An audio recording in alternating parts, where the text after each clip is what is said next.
Recording in progress. Good evening and welcome to the August 18th, Recording stopped. 2022 Newark Unified School District Board of Education meeting. I call the meeting to order at 6:01 p.m. We are holding in-person board meetings at our district boardroom and are following the state's and Alameda County's safety guidelines for public gatherings. Please refrain from attending in-person meetings if you have COVID-related symptoms. If you are not able to attend the meetings in person, you may observe the meeting via the NUSD YouTube channel, live transmission on Comcast Channel 26, and their Spanish translation available via Zoom. In regards to public comments, the public will have the opportunity to address the board regarding non-agendized matters and agendized items with a live audio-only comment via Zoom with advance notice requested by email at publiccomment@newarkunified.org, a written comment by submitting a speaking card via email at publiccomment@newarkunified.org, or with live in-person comments by submitting a speaking card with the executive assistant. With that, may we have roll call, please, Ms. Gutierrez? Yes. Member Zhang? Here. Member Zhang is logging on virtually. Member Marquez? Present. Member Hill? Here. Vice President Grindal? Here. President Nguyen? Here. All present. Thank you. With that, may I get approval? We're going to move on to approval of the agenda. May I get a motion to approve the agenda as is? I'll move approval. May I get a second? Second. Motion made by Member Grindal, seconded by Member Marquez.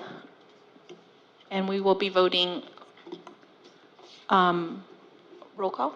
Roll call vote? Oh, no, we're gonna be voting through the board docs, and Ms. Gutierrez will announce the results. I just need to confirm that Member Zhang. So- Member Zhang, are you on board now? Yeah, I just voted. Perfect, thank you. Okay. So, sorry, Madam President, but we do want to pull one item. Oh, okay, I sorry. apologize.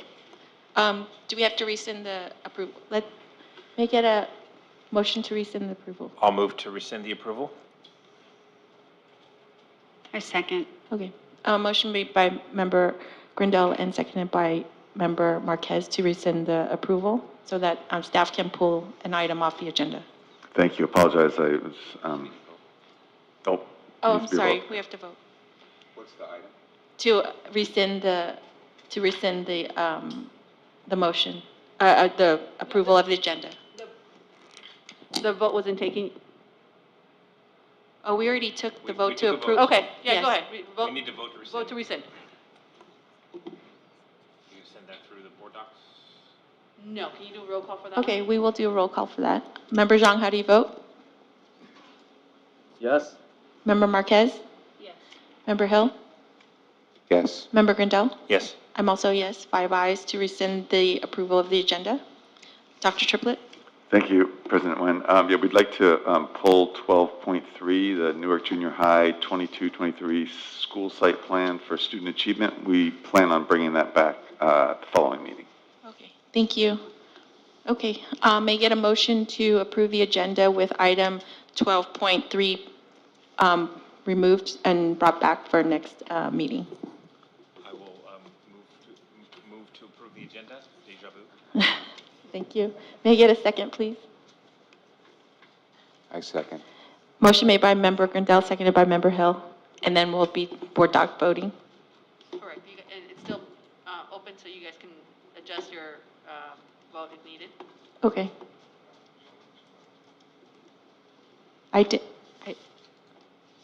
It didn't come up for me. You gotta go, there's a Oh. button at the top. You already that says voted. change vote. I got Okay, your vote. got it. Thank you. I got all 5 votes and 5 ayes. Thank you. Thank you, Member Hill. All right, on to closed session. Are there any public comments on closed session? There are no public comments on closed session. In closed session, we'll be discussing item 3.2, public employee discipline dismissal release, item 3.3, conference with labor negotiators, NTA and CSEA, item 3.4, conference with labor negotiators, NUMA, unrepresented supervisors and contracted management.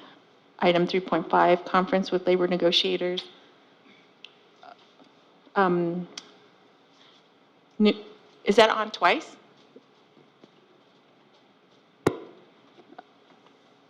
No, Okay. it's, yes, twice specifically. One Okay. is specific to the superintendent's contract. Oh, sorry. Item 3.5, conference with labor negotiators, employee group, NUMA, contract employees, and unrepresented employees, assistant superintendent. And 3.6, ratification and approval of TK enrollment.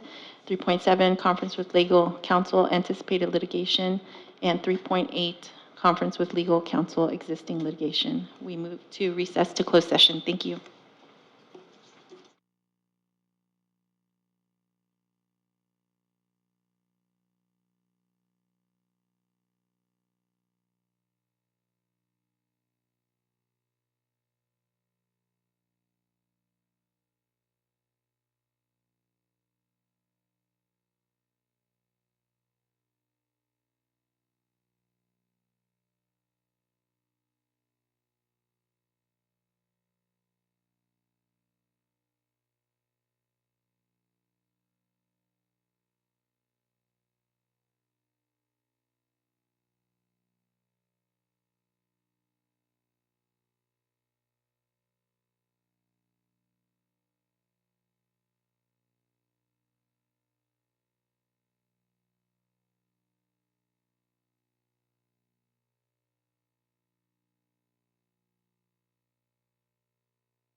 And then we'll start the meeting.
Thank you, and we are back from closed session. I do have 2 items to report out.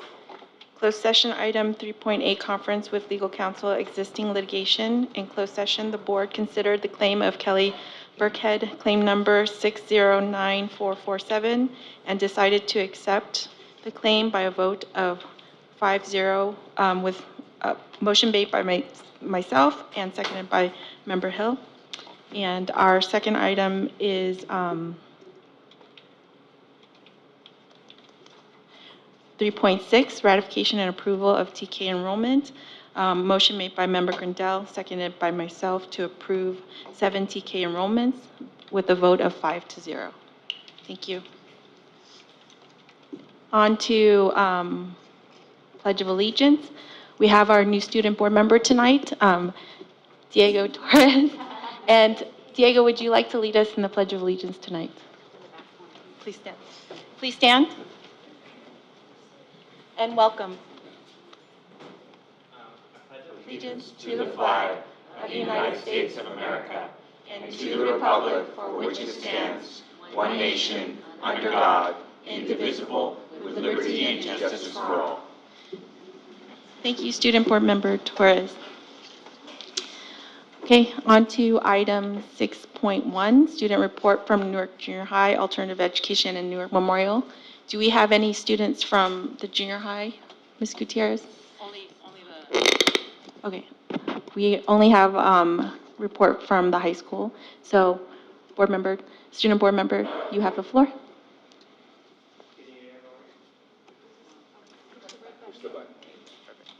Good evening, everyone. My name is Diego Torres, and I'm the newest school board member. I'm a current senior and a part of the Puente program at my school and the cross-country team. The first week of school was full of icebreakers, the syllabus, and getting back to the school schedule.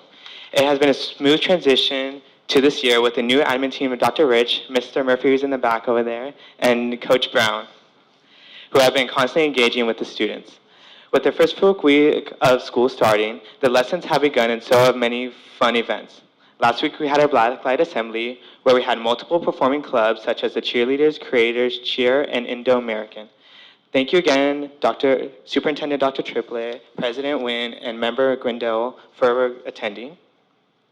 We have a 9th grade picnic tomorrow where the upperclassmen who decided to become link leaders to guide freshmen will get to meet with their groups to discuss how their first days of high school have been. There's also a welcome back dance tomorrow from 7 to 10 to fundraise as well as to get students involved, as well as a scrimmage at Newark Memorial with the football team. So far with the sports, the volleyball team hosted 2 jamborees this week, playing multiple schools on one day. Last week, we had the annual cross-country alumni meet, where we had over 25 members of the community who have graduated from New York Memorial come out and race with the current team and then enjoy a nice barbecue afterward. What has also started this week is the Champions of Characters, which highlights the philosophy of highlighting champions for life. At New York Memorial High School, we value community, which starts with the staff, which is why next Wednesday, the staff will all be getting together to have hot dogs. To close out this report, I would like to highlight how it's been going with the hiring. The school has been working very hard to close the gap in hiring and getting very close to having no vacancies. New York Memorial has hired its second vice principal and is in the process of hiring its third. The school has also hired a physical science teacher and a ceramics teacher. Overall, it has been a successful start to the school year, which I know will continue as the year goes on. Thank you. Thank you, Student Board Member. On to item 7.1, Staff Spotlight. Dr. Triplett. Thank you, President Nguyen, and good evening to the board. A very warm welcome to Student Board Member Torres, and good evening to staff and to community and students. So we are delighted this evening to be doing a very special staff spotlight, and that is for one of our teachers, Miss Anita Soul, who has been, we want to recognize for becoming a nationally board certified teacher. So I want to ask her to come forward, and we're going to say a few words.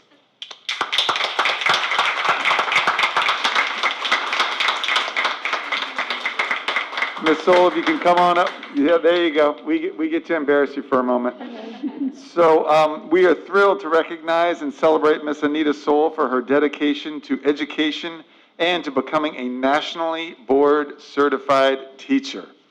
Ms. Soul is a teacher at Schilling Elementary.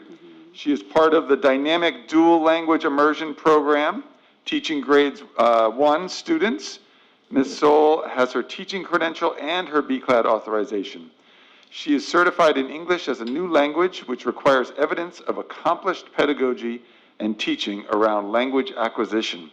She had to demonstrate for this national board certification how she works with parents, colleagues, and the community to meet the needs of her students. She also had to demonstrate significant content knowledge of elementary subjects as well as language acquisition theories.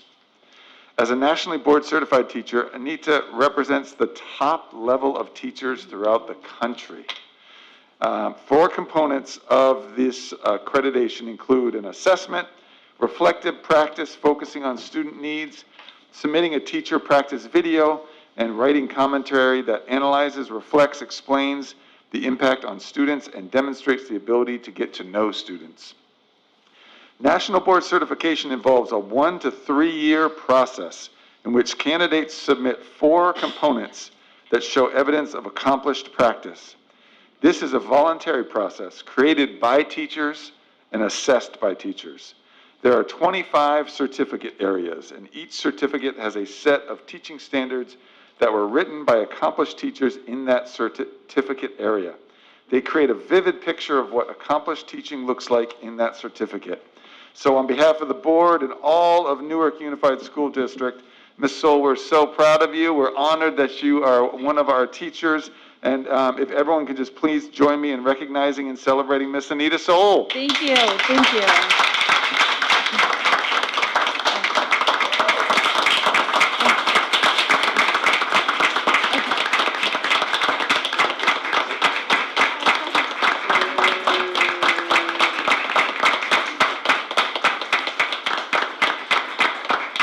Thank you. It's an honor to work at Newark Unified School District and to be a part of the Schilling community.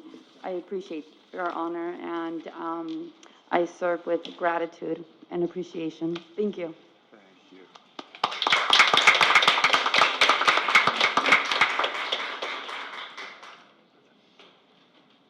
Thank you so much. Thank you. On to item 8.1, public comment on non-agenda items. The first speaker is Ms. Parks. Welcome, Ms. Parks.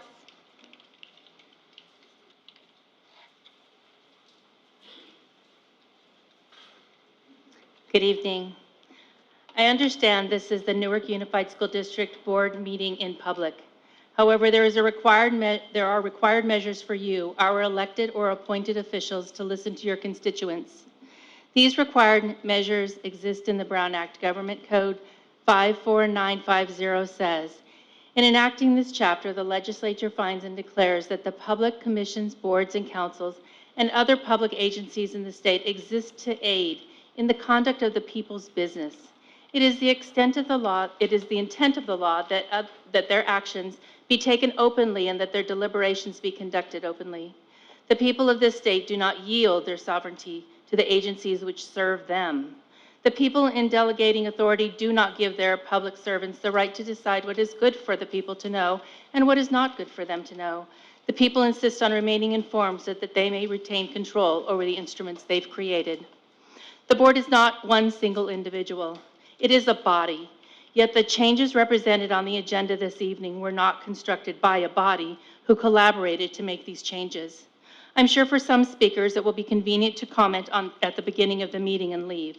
However, by restricting public comment for all items on the agenda to only the beginning of the meeting, the public will not be able to hear the staff report prior to speaking, and now the board will have to remember the public's comments for when the agenda item is discussed. In the 25 years I've been attending board meetings, the public has always been allowed to speak when the board is considering the item.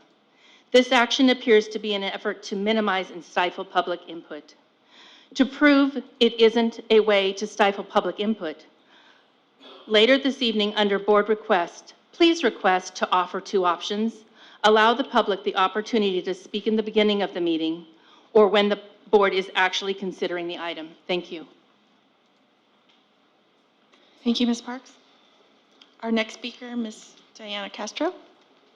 Welcome.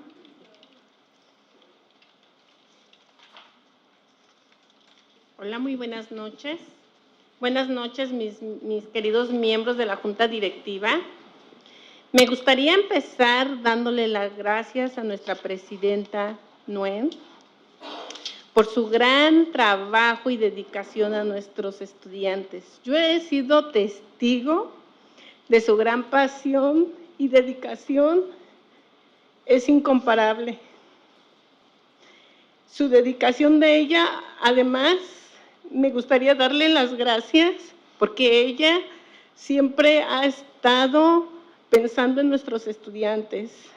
Y también le quiero dar las gracias a nuestro superintendente y a su equipo por estar al pendiente de que nuestros hijos tengan un buen regreso a clases. Más que nada, quiero invitar a esta mesa directiva, a esta junta, a que tengan en cuenta y piensen más que nada en que ellos forman un gran equipo para poderles dar estabilidad, seguridad y esa confianza que nuestros estudiantes necesitan. A pesar de estos 2 años que han pasado, ellos han hecho un gran trabajo. Y más que nada, yo quiero darles las gracias por esa dedicación a nuestros estudiantes. Gracias, y me gustaría que la Junta Directiva pensara un poquito en nuestros estudiantes y que no remuevan a nuestro querido superintendente. Gracias. Thank you, Ms. Castro.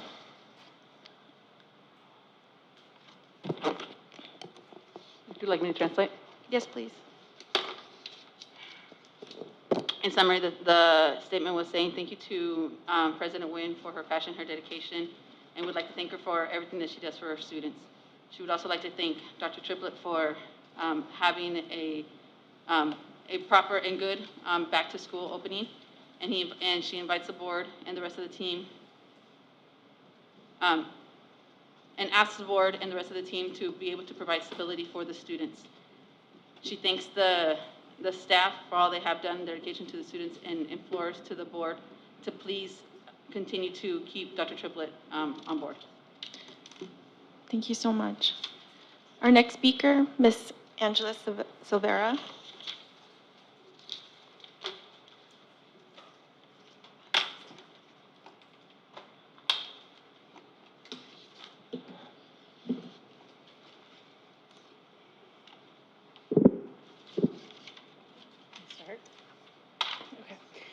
Hello, members of the board and superintendent. I'm Angela Silvera, a parent of three in two different schools, Lincoln Elementary and Newark Middle School. I'm also the parent group president for Lincoln Elementary Pals Club. I have three issues today that I want to highlight on behalf of the students, because if all of you are here for the students, then these three issues I think should be a priority. So let's first start with this. If you could please humor me, and can the last two people on each aisle and the last two people on each side of the board members' desks raise their hands? Thank you. Okay, so now I'm going to ask all those people with their hands raised to give up their seats for the rest of the board meeting, and it says so on the ground. No? Well, okay. Of course not. Of course you're not going to do that. But this is exactly what happened to dozens of middle school students on their first day of school. And they came to class, and the basic right of a seat was denied to them because there was not enough seats. And although this was remedied, I would say that if you are truly about the kids, that their basic needs and rights would be taken care of from day one. Secondly, talking about our kids, I am very concerned that every school site is not equipped with emergency food and water supplies. This is something that Dr. Triplett said that our district would take care of 2 years ago for our students at a city liaison meeting. But before I started, I passed out and highlighted in the meeting minutes where this was stated.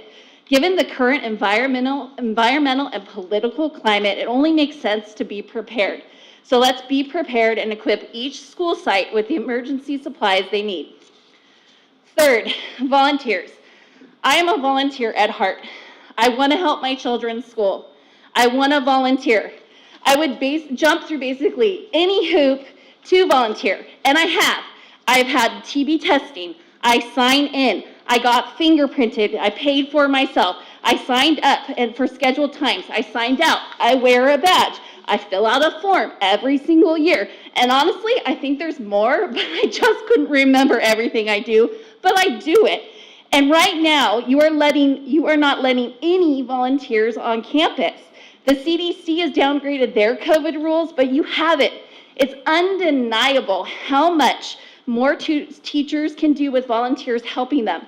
Please allow volunteers back on campus today, not sometime in September, we'll talk about it, but today. Because even if we volunteers have to jump through more hoops, masks, proof of vaccinations, I'm sure many of us would, because I know for sure I would.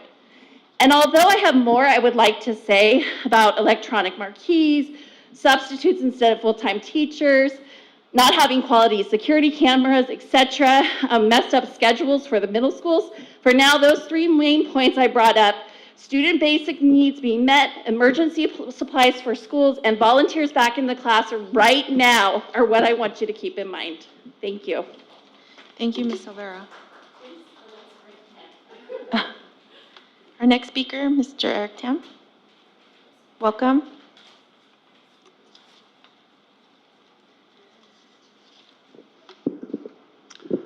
Hello, board, Dr. Triplett and staff. Don't worry, not talking about air conditioners tonight. Member Hill, I wanted to address two specific allegations you raised to the board. First, regarding conflict of interest laws, the State Attorney's General Guide states, and I quote, "Conflicts arising out of matters other than a financial interest, such as friendship, family, or general sympathy for a particular viewpoint are outside the purview of the Act." Even though I agree with you, Member Hill, ethically hiring a friend at a no-bid contract with public dollars is a poor decision. It would be hard to prove with conflict of interest laws on a non-direct financial gain. Second, regarding business license requirements. For the City of Newark board, I actually called the Newark Business License Office. I described the situation, his past contract and his current contract for Jeff Vu. Per the clerk, he is required to have a license operating in Newark.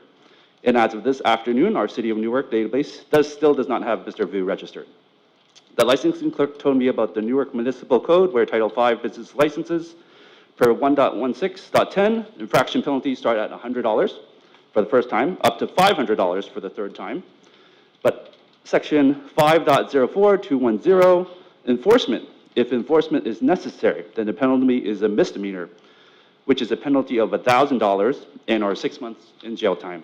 Dr. Triplett, I hope you can encourage your friend to properly license before enforcement. Board, you might not like what Member Aiden or Member Hill is saying, but for your own protection, has your legal counsel evaluated the situation under California's public contracting law? Violation of public contracting law is deemed a felony. Board, not sure if Dr. Triplett told you, but Jeff Fu started his contract in February of 2021, but somehow his liability insurance started end of May 2021. So this contractor worked in this district without the $1 million liability insurance for 4 months. With horrible procurement controls in place, Board, why are you not asking common sense questions about these contracts? Lastly, I wanted to address the middle school merger. I think our previous speaker did a much better job. Multiple parents reported their kids had to sit on the floor because the first day had too many kids in class. We spent $20,000 or $30,000 for a consultant, I don't remember the final number, but we couldn't prepare enough chairs for kids. Board, I believe Member Hill asked for a technical project plan for the merger. I also filed a CPRA and emailed the board for help for this. I believe that night, Dr. Triplett also said the buck stops with him. So whose fault is it that kids didn't get basics of a chair for the first day? Board, I hope you can see that our team is not great at executional detail. How will you address this? Thank you. Thank you, Mr. Tam. Our next speaker, Ms. Martinez.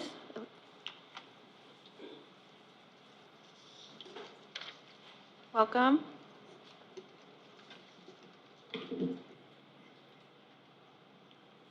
Good evening, Board, Dr. Triplett, and staff. My name is Elisa Martinez. I have 2 kids in our district schools, a junior, can't believe a junior, and an 8th grader. So first of all, thank you for all the work that everyone on the Newark Unified School District staff, teachers, and all the support for, staff in all the schools. Thank you for getting us back safely to school. Again, I have a junior high schooler, and we all have different opinions. Yes, there were some glitches, but we actually, let me correct myself, we don't have a junior high, we have a middle school. Huge effort undertaking with a lot of people working. Did we have glitches? Absolutely.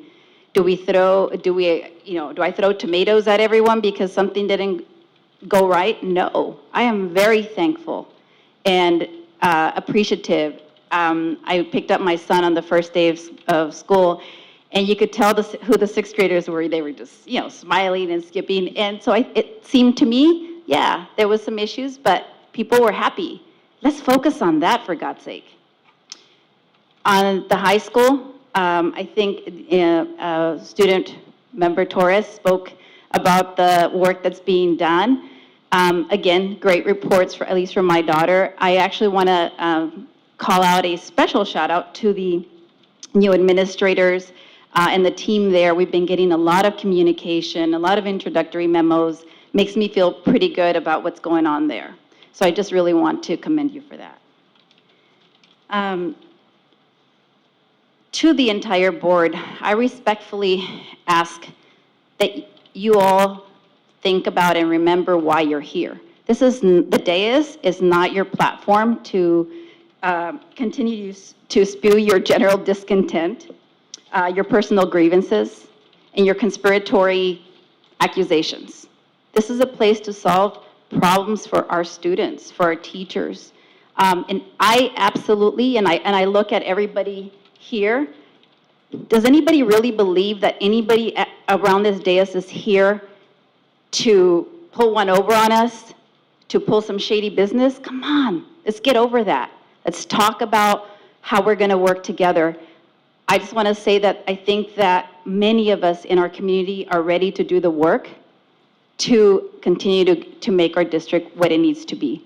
To staff, I'm just going to remind you, some of the negativity that continues to be spewed at the dais, it's an outlier. It does not represent the majority of us. Thank you very much. Thank you, Ms. Martinez. Our next speaker, Lorena Corda. I apologize if I pronounced your last name wrong. Welcome. I was a former student at one of the schools in your district. And my story is on September 22nd, 2021, I was sexually assaulted on campus walking to my counselor. I said no multiple times, and it still happened. I experienced something no other female or male should experience. I was and still am traumatized from what happened to me on that day. I will never forget that day or the date that it happened on. I can shower as many times after that, but I would still feel his touch on my body. I no longer feel safe on that campus. I made many excuses not to go to school because I felt low of myself and I was scared to step foot on campus. I feel like the school did not do a good job with what happened, and I was alone the whole time. My mom couldn't be there when I was getting questioned.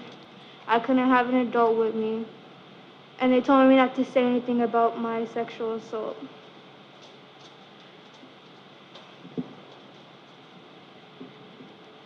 They made me feel like I didn't matter in the situation. They made me feel like it was my fault that it happened and that it didn't matter what he did, and they didn't want to ruin his reputation because he's still a kid. I'm a victim of sexual abuse. Thank you.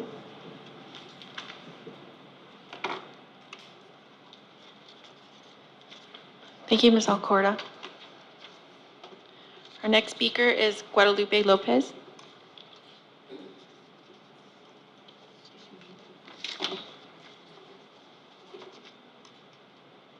Welcome. Thank you. Good evening. I wasn't planning to speak, but after a lot of things that have, today was kind of a hard day. I'm a long-time resident here in Newark, and I also have a business in Newark for a lot of years, since 1993. And I had a few conversations with some of my customers, and I heard a lot of negative part towards the leadership of the district. And that really raised a lot of concerns for me. Like I said, I've been here for a lot of years, so I have witnessed great leadership, not so great leadership. But in the past few years, I feel that we have become so negative. It feels like we are against each other rather than trying to work cohesively as a community and loving each other again. So at what point are we going to give enough time to the leadership to really create results? I see Dr. Triplett as being a real participant of this community. He's visible. Almost in every event that I've gone through, he's there. Even during the pandemic, I'm not sure everybody's aware that there was a task created by the city, a COVID task, to see how do we make a difference to keep the infections to a minimum in Newark. He took part of time of his busy schedule to be part of that task force. He was there at every meeting. That's commendable. Not too many superintendents do that. We haven't had a real participation between the city and the school, which in my opinion, it needs to happen. And yet he is trying to create that partnership. So I asked the community, I asked the parents, let's get behind him. Let's be part of the solution, not be part of the problem. Stop the negative comments. If you have a problem, let's create a forum. Let's get together, talk about the problems, see what the issues are. Let's try to solve those problems. But something needs to happen. We need to start getting back on our leadership. Let's be part of the solution, not part of the problem. Thank you. Thank you. Ms. Lopez. Our last speaker on this item is Jacinta Arteaga. Welcome. Thank you. Good evening, Superintendent, and staff, and the board. I'm Jacinta Arteaga. I'm the president of Avanzando. We're a nonprofit since 2008, and we're focused on student scholarships and recognition. I anticipate that the superintendent's report will have lots of good things in it, and it will also reflect a lot of challenges that the Newark schools have had, let's be real, for years. They didn't develop in the last 2 years. My speaking today is to support the work of the superintendent and his staff and to urge them to not allow the negativity being expressed in social boards or in this forum to deter you from the difficult mission and task that you have ahead of you. To the board, I asked you to continue to support their efforts and understand that the type of issues impacting the district's performance are long-standing. Again, they didn't develop in 2 years. And I want you to take the time to take the time that they were required to be resolved. We need to all work as a team because that's the only way we're going to get through this.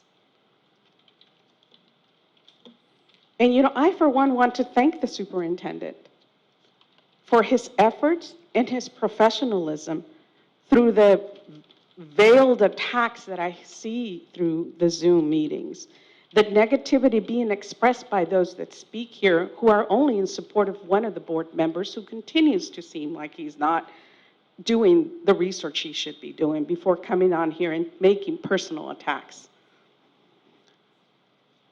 So, in closing, let's give him and his staff the time he needs to resolve these issues. And I know, for one, speaking to the parents, of which we gave 26 scholarships, $1,500 each, they're all in support of him.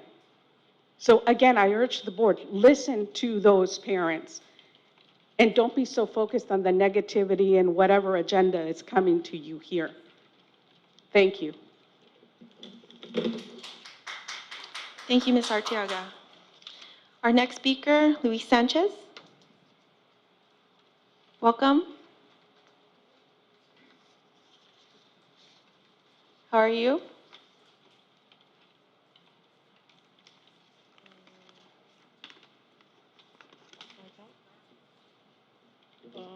Good evening, board members. I'm Luis Sanchez. Mr. Sanchez, can you lift up the microphone so we can hear you? Thank you.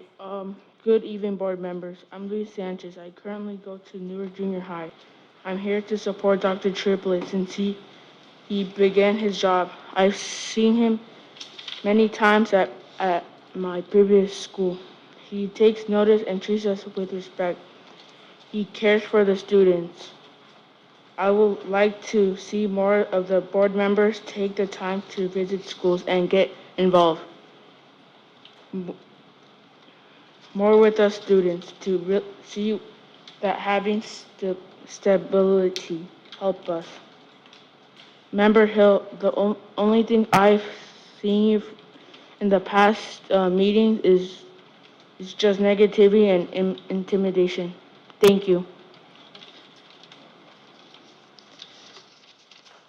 Thank you, Luis. Our next speaker, Nicholas Sanchez.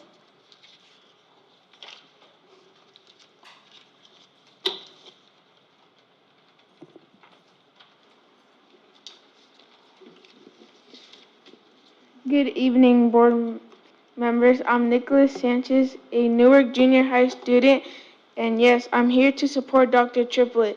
He has been visiting our schools. He cares for the students, and I know he can do better things for our students if you give him an opportunity. Thank you. Thank you so much, Nicholas.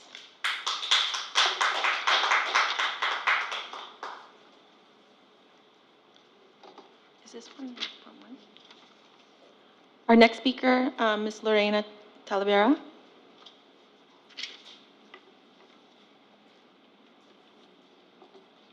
Welcome. Thank you. Good evening, board members. I would like to start by thanking President Nguyen for her hard work and for the students and the passion and dedication that she has for the Newark students. Thank you so much. Thank you. In addition, I would like to also thank Dr. Triplett for all the effort that you have done, and I have seen it, that you made a lot of work for the schools and make sure that the kids started on time. Thank you so much for that. I would also like to let you know that I am very sad that Member Hill would like to get rid of you. I think you're a very great person and you care for the students. My sons recognize you, and that's something that really makes me as a mother know that you care for the students.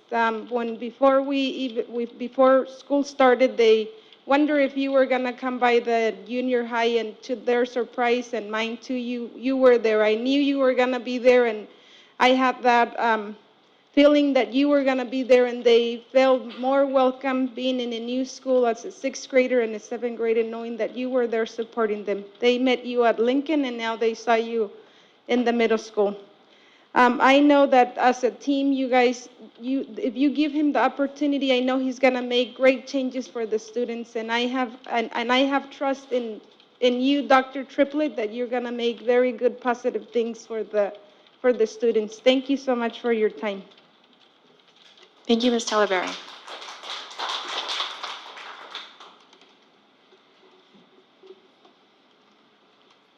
Okay, on to item 9.1, public comment on agenda items. Ms. Parks will be speaking on item 14.1, Newark Junior High School and Newark Memorial High School swimming pool reports. Welcome, Ms. Parks.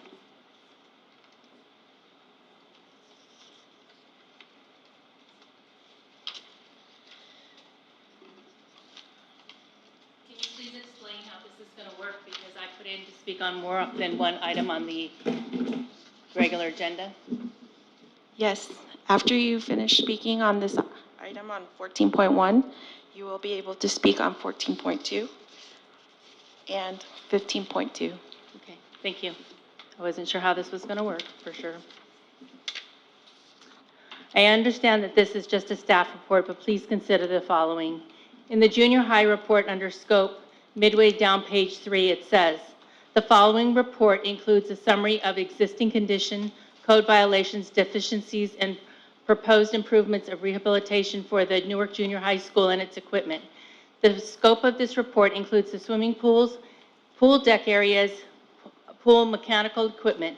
It excludes the structural integrity of the swimming pool shells, the purportant and accessibility in the path of travel. Remember that word, path of travel, or those words, path of travel, to the swimming pool area and within the adjacent buildings. It is likely that a facility of this age could have underlying issues that have gone unnoticed by staff and are not apparent to the visual inspections. Therefore, this report attempts to provide an accurate and realistic assessment of existing conditions. Our observations are based upon conditions we could observe and information provided by staff. The report should be read in full with no excerpts to be fully representative of the findings and has been prepared exclusively for the district. In 2017, the Bond Oversight Committee, accompanied by the then MOT Director Vince Bologna and Banner Construction, the project manager, toured various school sites. One of the sites was the junior high. We viewed and discussed the swimming pool situation. We were told about the lack of a functioning filtration system and how they drained the water down to a certain level, added chemicals, and then added the water back in, causing the chemicals to circulate a bit. The project manager explained the need went beyond just updating the equipment. Replacing the equipment prompts the need to replace everything in the travel path, meaning the locker rooms and bathrooms would also need to be brought up to code, as they are in the travel path for students to access the pool. There are similar travel path and a disclaimer language in the Newark Memorial School report. When you hear the report later this evening, please consider all that I have said and pay serious attention to the potential full cost of both projects. I say potential because the disclaimers in both reports carry a high price tag. While it is understandable to have a pool at the high school, is it a necessity for the junior high to have one? Please consider the full cost. Thank you, Ms. Parks. You will have an additional 3 minutes to speak on item 14.2, preliminary data, 21-22 data. Go ahead. Needless to say, I was quite shocked and appalled at the scores. The last time that pre-COVID was the 18-19 year, and then you just tested for this last school year. The third grade went up 8 points. The fourth grade down 4, fifth grade down 1, sixth grade down 8 points, seventh grade down 5, eighth grade down or plus 2, and 11th grade minus 3. I want you to understand that the third grade was at 56%, and the 11th grade was at 21%. In the spring of 2018, Big Ideas was adopted by the New York Unified School District. Minimal PD took place before COVID. I hope with the increase in sub-pay, the district will be able to conduct more necessary PDs. Regarding the ELA numbers, third grade, they went up 8, down 4 in fourth grade, down 4 in fifth grade, down 4 in sixth grade, up 1 in seventh grade, up 4 in eighth grade, and down 3 in 11th grade, going from 53% in third grade to 51% in 11th grade. Clearly, English language arts is better than math. Currently, though, the program that is being instructed at the elementary sites is Lucy Calkin. Lucy Calkin is not a state-adopted curriculum. You do have the option of adopting something if you have a curriculum council and they put it in place, and that's what happened here. It happened in 2014, the writing units of study, and in 2016, the reading units. Ed Reports put out a study, and it does not meet the current standards. Recent articles I have shared with Mr. Dolowich shows that teachers need to be provided and trained in a strong, comprehensive science-based program which emphasizes phonics, phonemic awareness, and reading techniques in kinder and first. You currently have $900,000 set aside from your capped reserve. That on paper where you had to spend the money because you couldn't go above the 10%, you put $900,000 there. In the 45-day revise, there was money set aside for instructional materials. I respectfully request that you take a look at analyzing or consider adopting a new reading language arts program, one that is a sequential, comprehensive program, because what you have is not. And many of your teachers are adopting or are using their own materials and not even Lucy Calkin. So I would actually ask that you seriously consider doing so. Thank you. And then you have one more item, 15.2, increased daily rates for substitute teachers. You know, this kind of sucks to be all up here all at once, but anyhow. Well, I didn't want to make you sit down. Yeah, no, I don't want to sit down, but I mean, it's just, this is crazy. But anyhow, I just wanted to thank you for increasing the sub-pay. Now you are competitive with Fremont, which has been far ahead of you for the last several years. And I just wanted to acknowledge that this was taking place and that I'm very thankful. Hopefully the teachers will be able to get the professional development when they need to, and that you'll be able to increase your guest teacher pool, and teachers will not be having to give up their preps and going in and subbing. Thank you. Thank you so much, Ms. Parks. Our next speaker, Ms. Elisa Martinez. She has 2 items.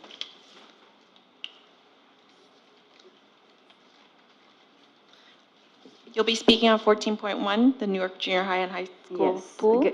Good evening, board and executive staff. For those of you who have heard me speak on this item before, I think many folks think I'm nuts because I'm one of the few supporters for keeping the junior high pool. I know it's pricey, and capital dollars are always hard to come by. But I come from a place of trying to understand what the needs of our kids are, and not all of our kids have the opportunity to learn how to swim early in life. And and I'm now going to speak as a Latina, and I'm going to generalize, but a lot of our families, this is not something that we do. It just doesn't happen. And sometimes it's a resources issue, and sometimes it's just again, it's not part of something that we prioritize. And I think it's really important to make sure that our kids have that option, because I think, and maybe the student member could weigh in, but as kids get older and in high school, it's a little harder when they have to go into the pool and they have to admit to their peers that they don't know how to swim. So I really want you to please consider that. If the money isn't there, if it's just going to be too much of a stretch and challenge to fund that, please consider options. Please consider summer school options and really get our kids started early. If we, revamp our high school, I know we use it for other purposes during the summer, but, why not prioritize our own students early on? So that's where I'm coming from. I know it's a big price tag, but please consider, and I don't know if we've ever done a study on what percentage of our kids coming into the junior high or fifth grade or whatever actually know how to swim. So just something to consider as you make this decision. That's it on this one. Thank you, Ms. Martinez. You also have item 14.2, preliminary CAS data. Yes. First of all, thank you for sharing that information. It's not easy information to share nor to digest. Unfortunately, I think most of us expected, the significant hit we've took on performance. But I also want to quote a previous speaker. Our problems aren't from last year or 2 years ago. We've had some significant issues here at Newark Unified, but I think that it's really important to remember, and I kind of paraphrase one of my dear friends that I've known since college. She's a teacher in a neighboring district. And I was talking about one day about results and, oh my God, what the tests are going to show. And she says, why are we talking about kids failing? Or, oh my God, their scores are going to go, in the negative territory. She reminded me, she says, we need to remind everyone just how hard it's been, not only for our students, but for everybody that's serving our students. And if we really try to dwell on that, we're going to distract ourselves from all the work that needs to happen to overcome that gap and continue to grow. I am not an expert. I'm not going to come here and tell you which curriculum you're using and what's right and what's not. That is for you and the educators to make that determination. But I just want to do ask that the board, exec cabinet commits to giving us more frequent updates on what are the initiatives at hand, what are we going to prioritize. I know you can't share everything, but it would be great, it'd make me feel better as a parent if I have some visibility into some of those specific initiatives. I also want to say that there are a lot of negative Nancys out there, right? They're going to come out and just really zero in on the numbers and the hits and forget about all the good work that's been done and that continues to be done right now.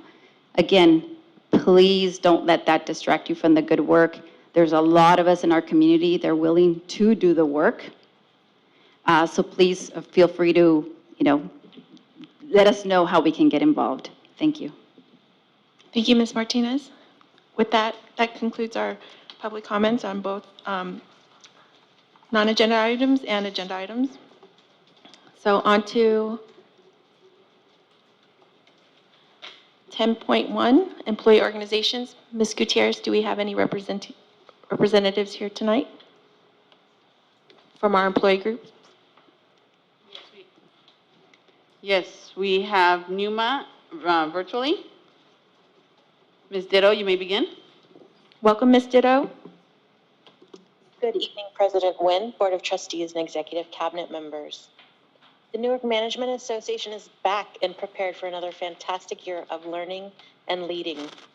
Our members spent the summer both recharging and working to get ready for students. We have spent time reconnecting with our families, traveling from Puerto Rico to Canada to the Pacific Islands, and also staying close to home. Campuses were spruced up.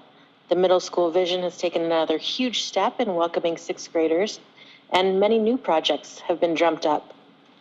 Both building principals and other department heads had the opportunity to attend breakthrough coaching training, which has rejuvenated how we work in order to maximize our opportunities to give feedback to those in our respective buildings and departments.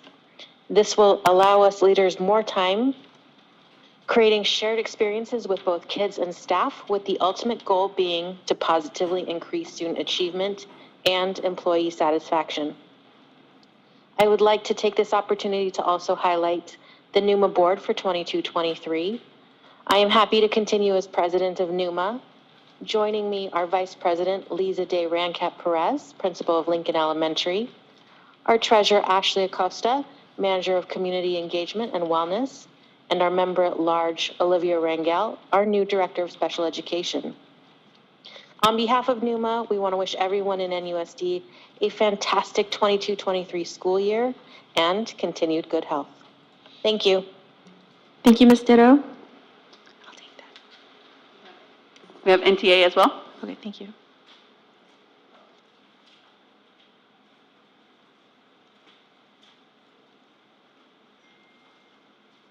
Welcome, Ms. Villa. Good evening.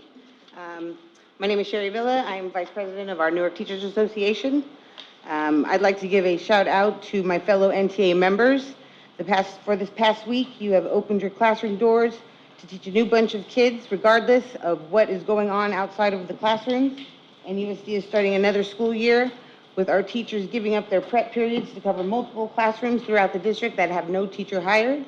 Teachers are giving up their time and support to long-term substitutes in our special education classrooms. So with that, thank you, NTA. Have a good night. Thank you.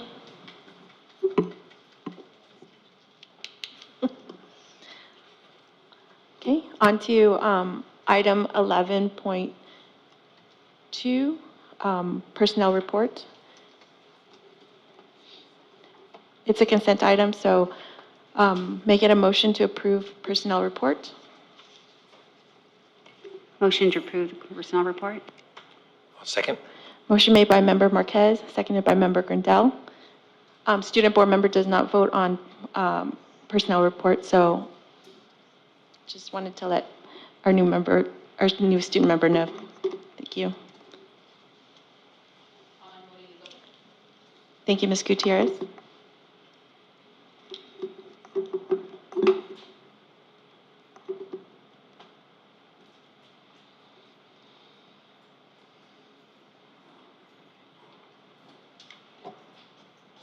Waiting on 2 votes for Member Zhang and Member Hill.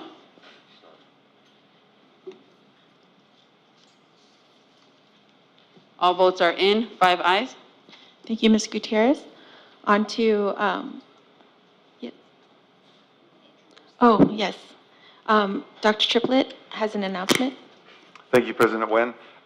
So I'm delighted to introduce our new assistant principal at the high school. If Mr. Michael Murphy could come up to the stand.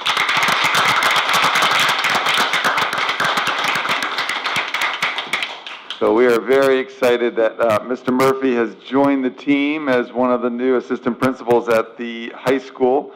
I believe it was last time that we had a chance to meet the other new assistant principal. So Michael Murphy has taught and worked as an administrator at the elementary, middle, and high school levels. Throughout his career, he served as a change agent to support districts and schools with their needs.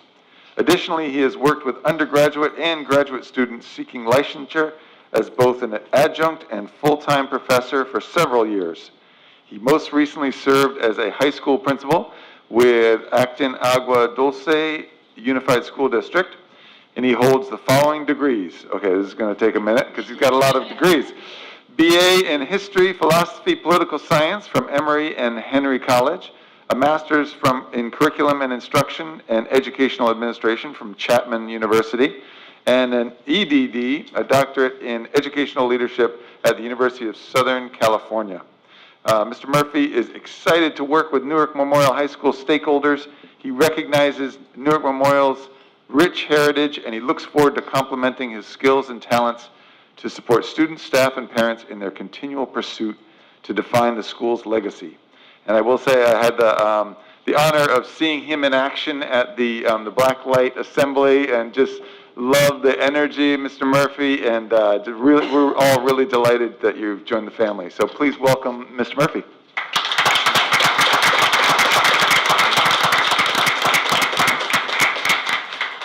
I'll very briefly, I know you have a lot of business to attend to, but in the short period of time I've been to the high school, you have what I found very immediately is you have an extremely dedicated staff and a very kind group of students, and you have such great potential that I look forward to the challenge, and I look forward to working with the team. It's going to be, I think this is going to be a great year for Newark. Thank you.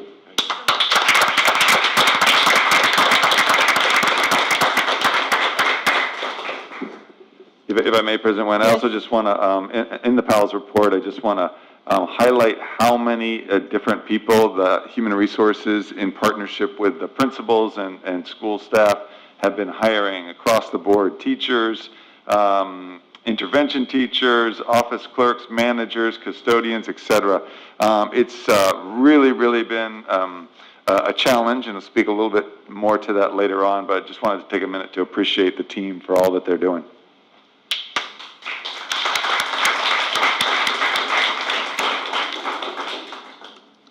Great. Thank you, Dr. Triplett, and welcome, Mr. Murphy. On to consent agenda, non-personnel items. Are there any items that the board would like to pull? Member Marquez? Item 12.4, please. Member Hill? I'd like to pull 12.2, 12.13, 12.14, 12.15, and 12.18. Thank you. Sorry, what was the last one, Member Hill? 12.18, 12.18. Okay. Thank you. So we have, we're going to pull 12.4, 12.2, 12.13, 12.14, 12.15, and 12.18, correct? Okay. May I get a motion? Sorry, one more time. Okay. We're going to pull item 12.4, 12.2, 12.13, 12.14, 12.15, 12.18. Okay. And to make it a motion to approve the remaining items on the agenda, on the consent agenda. Motion to approve the remaining items. Motion made by Member Marquez, I second. seconded by Member Hill. Student Board Member, how do you vote? Thank you. And then the rest of the board will be voting online.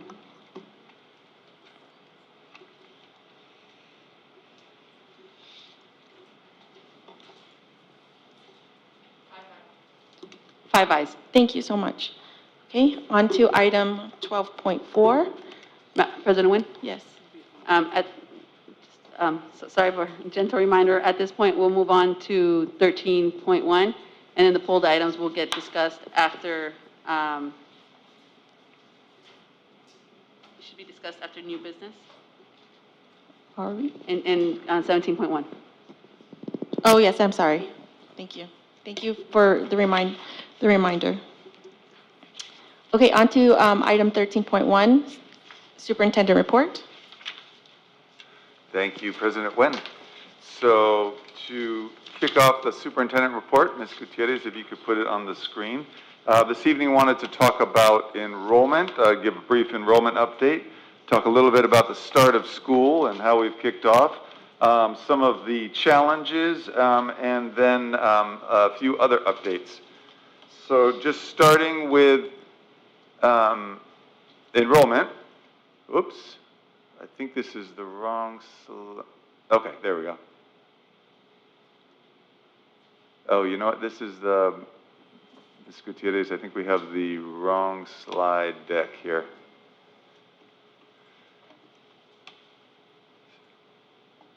That was last year's update from the start of school.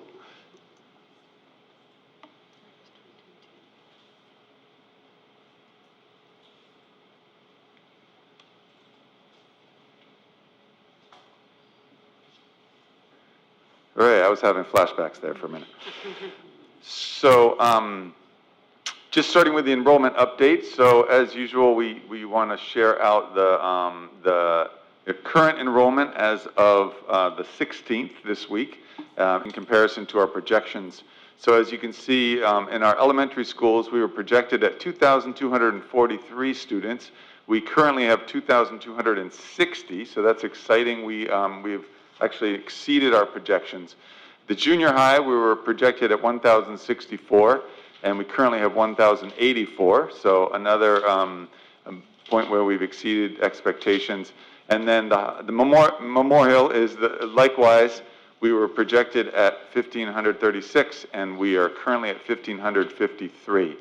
Bridgepoint, we always expect to start the year slightly under-enrolled at Bridgepoint because it's through that program, oftentimes the enrollment increases throughout the year.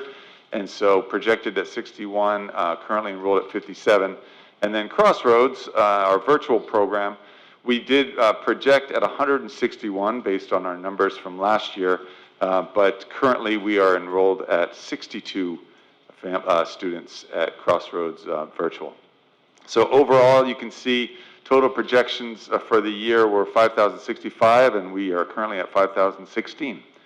And we will expect that these numbers will continue to fluctuate as in the beginning of the year. We get new students as well as some students who move out of the area or the state. Next slide, please. So I wanted to talk a little bit about what has been happening in our schools as we kick off the year. Student Board Member Torres referred to it a little bit about some of the things happening at Memorial. We are really prioritizing physical and emotional safety and well-being to start the year. And so there's a strong focus on social emotional learning and wellness in these first couple weeks. All of our classes, TK through 12th grade, the teachers started by reviewing classroom and school expectations, a lot of icebreakers, community building, developing positive peer relationships. And then we've had assemblies to build school spirit and pride. It was mentioned the Black Lights Assembly earlier. There's been assemblies at the junior high and at other schools. So all of these things and much more on the part of our teachers and our school staff is really to start the year strong with really clear expectations and also an opportunity for students to feel not just safe physically, but safe emotionally as well. And we're really working to build our students' self-awareness, self-management, responsible decision-making, relationship skills, and social awareness. Next slide, please. Just some pictures from our schools. This is actually today at Schilling in the dual language kinder. Had the opportunity to visit some classrooms. This is Miss Munoz's class. They were learning about fruits this was the Spanish room, so they're learning fruits in Spanish. It was really fun. So a lot of great things happening there today at that program. And this is a picture from the first week of school at our junior high. This is one of our 6th grade classrooms. Students learning expectations and also learning about each other. You can see they all have name tags that they've created on their desks there. And they're learning about themselves and each other. Shifting gears a little bit, I know everyone is really concerned about our the teacher shortage, and so wanted to speak a little bit about this. First of all, as you can see here, I just did a quick Google search and pulled out some of the hundreds and hundreds of news clippings with regard to this national challenge. So across the country right now, every district is really challenged with this teacher shortage, and so we're no exception here in Newark Unified. However, I will say that I really want to commend our Human Resources Department and our schools for all of the work to try to address this and to really do everything possible to make sure that we have all of our staff ready to go and hired for our schools. Unfortunately, we do still have some vacancies, and this puts a lot of strain on everyone. And so I wanted to talk a little bit about some of the things that, that we're trying to do to address this. Next slide, please. So as I said, these vacancies are a challenge for every school district in the Bay Area and nationally. But Human Resource Department and principals are working collaboratively to continue to recruit and hire new staff.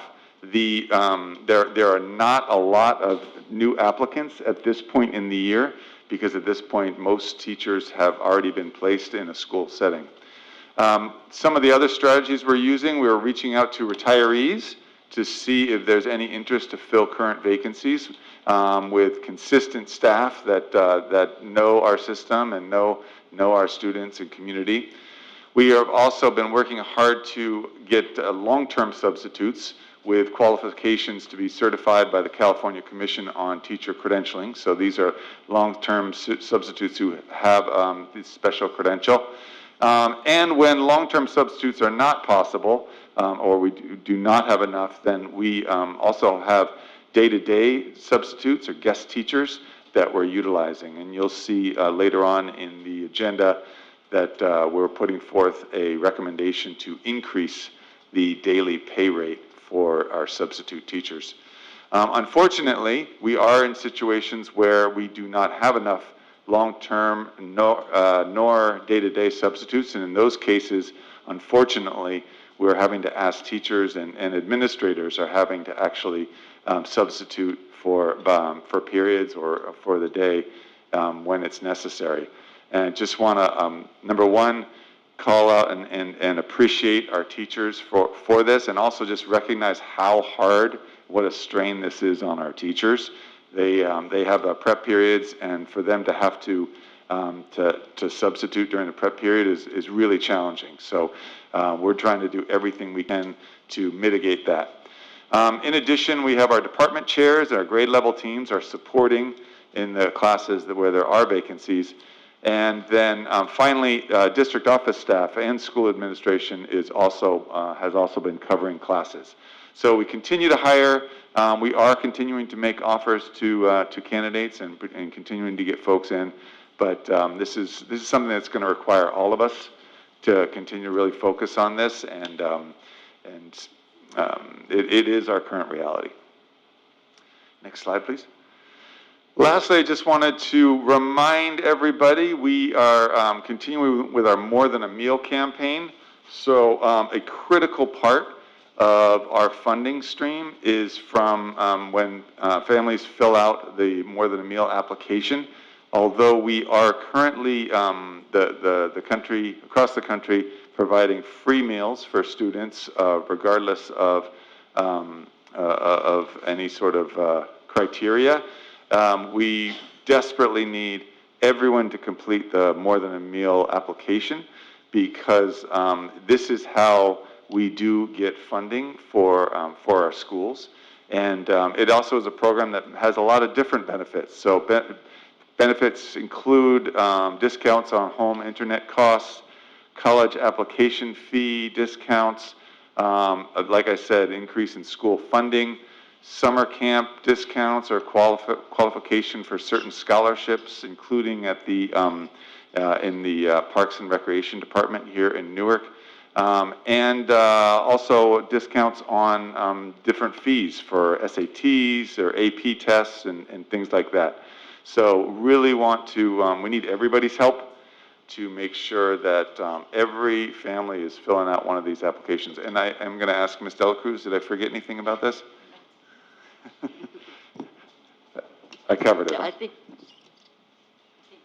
Oh, my mic. Hello, hello. Yeah. Okay, yeah, no, I think you covered everything. We did mail out applications to all our families, so you should have received an application in the mail as well, or you can apply online. Terrific. And if you've already applied, please go to your neighbor and knock on their door and ask them if they've applied, because it is going to take all of us just really encouraging everyone to turn in the form, regardless of your socioeconomic level, or however you want to say that. And that's all for the report this evening. Thank you, Dr. Triplett. Comments? Any comments from the board? Member Zhang? No? Student board member, do you have any comments for, no? Member Marquez? No, at this time. Member Hill? Yes, thank you, Dr. Triplett. Could you go back to the slide on enrollment, please?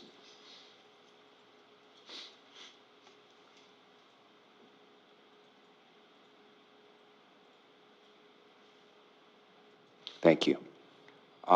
So one of the things that I've mentioned in a number of meetings, and even in the last one, and it has not only to do with numbers like this related to enrollment, but also financial numbers.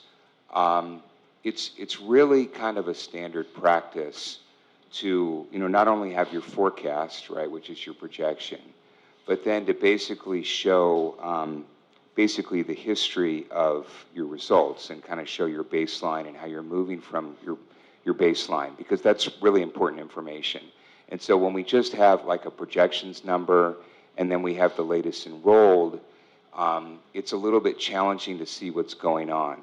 So I've been taking notes. So I looked back at the last meeting because I wanted to see, well, what was the enrollment number from the last meeting? So what I wrote down for the enrollment number for the last meeting, so not the projection. So the projection is, and we're talking overall, is 5065, and we wrote down, I'm sorry here, it was 552. So 5052 from the last meeting. So we went, and now we're saying it's 5016, so 5016. So we've lost 36 students enrolled in 2 weeks. Do we have a sense of what's going on there? Yeah, so as I mentioned before during my presentation, we are going to see these numbers fluctuate. In some cases, there are students who were enrolled from last year, and they are making a decision to disenroll, move out of the area, or what have you. And so these numbers will fluctuate. We hope that they go both up and down. If they only go down, which does happen, then that's why we're really trying to monitor this closely and analyze the direction that the numbers are going. We use these numbers also as we're balancing classes, as well as then really considering proper allocation of resources across the district. So again, it would be great if going forward, maybe we could add a column that shows, so you have projections in your first column, your second column was enrollment as of the prior board meeting, and then our current status, because then at least we can see a trend. That would be great. I mean, it would be even better if we could see a whole spreadsheet, but again, it's hard to see what's going on with just those two columns.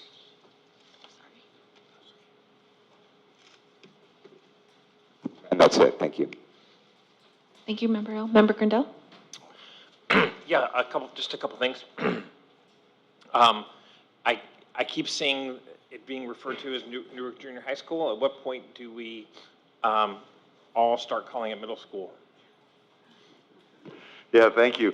So because the board really wanted to review the school naming process, we did not go through the school naming process last year.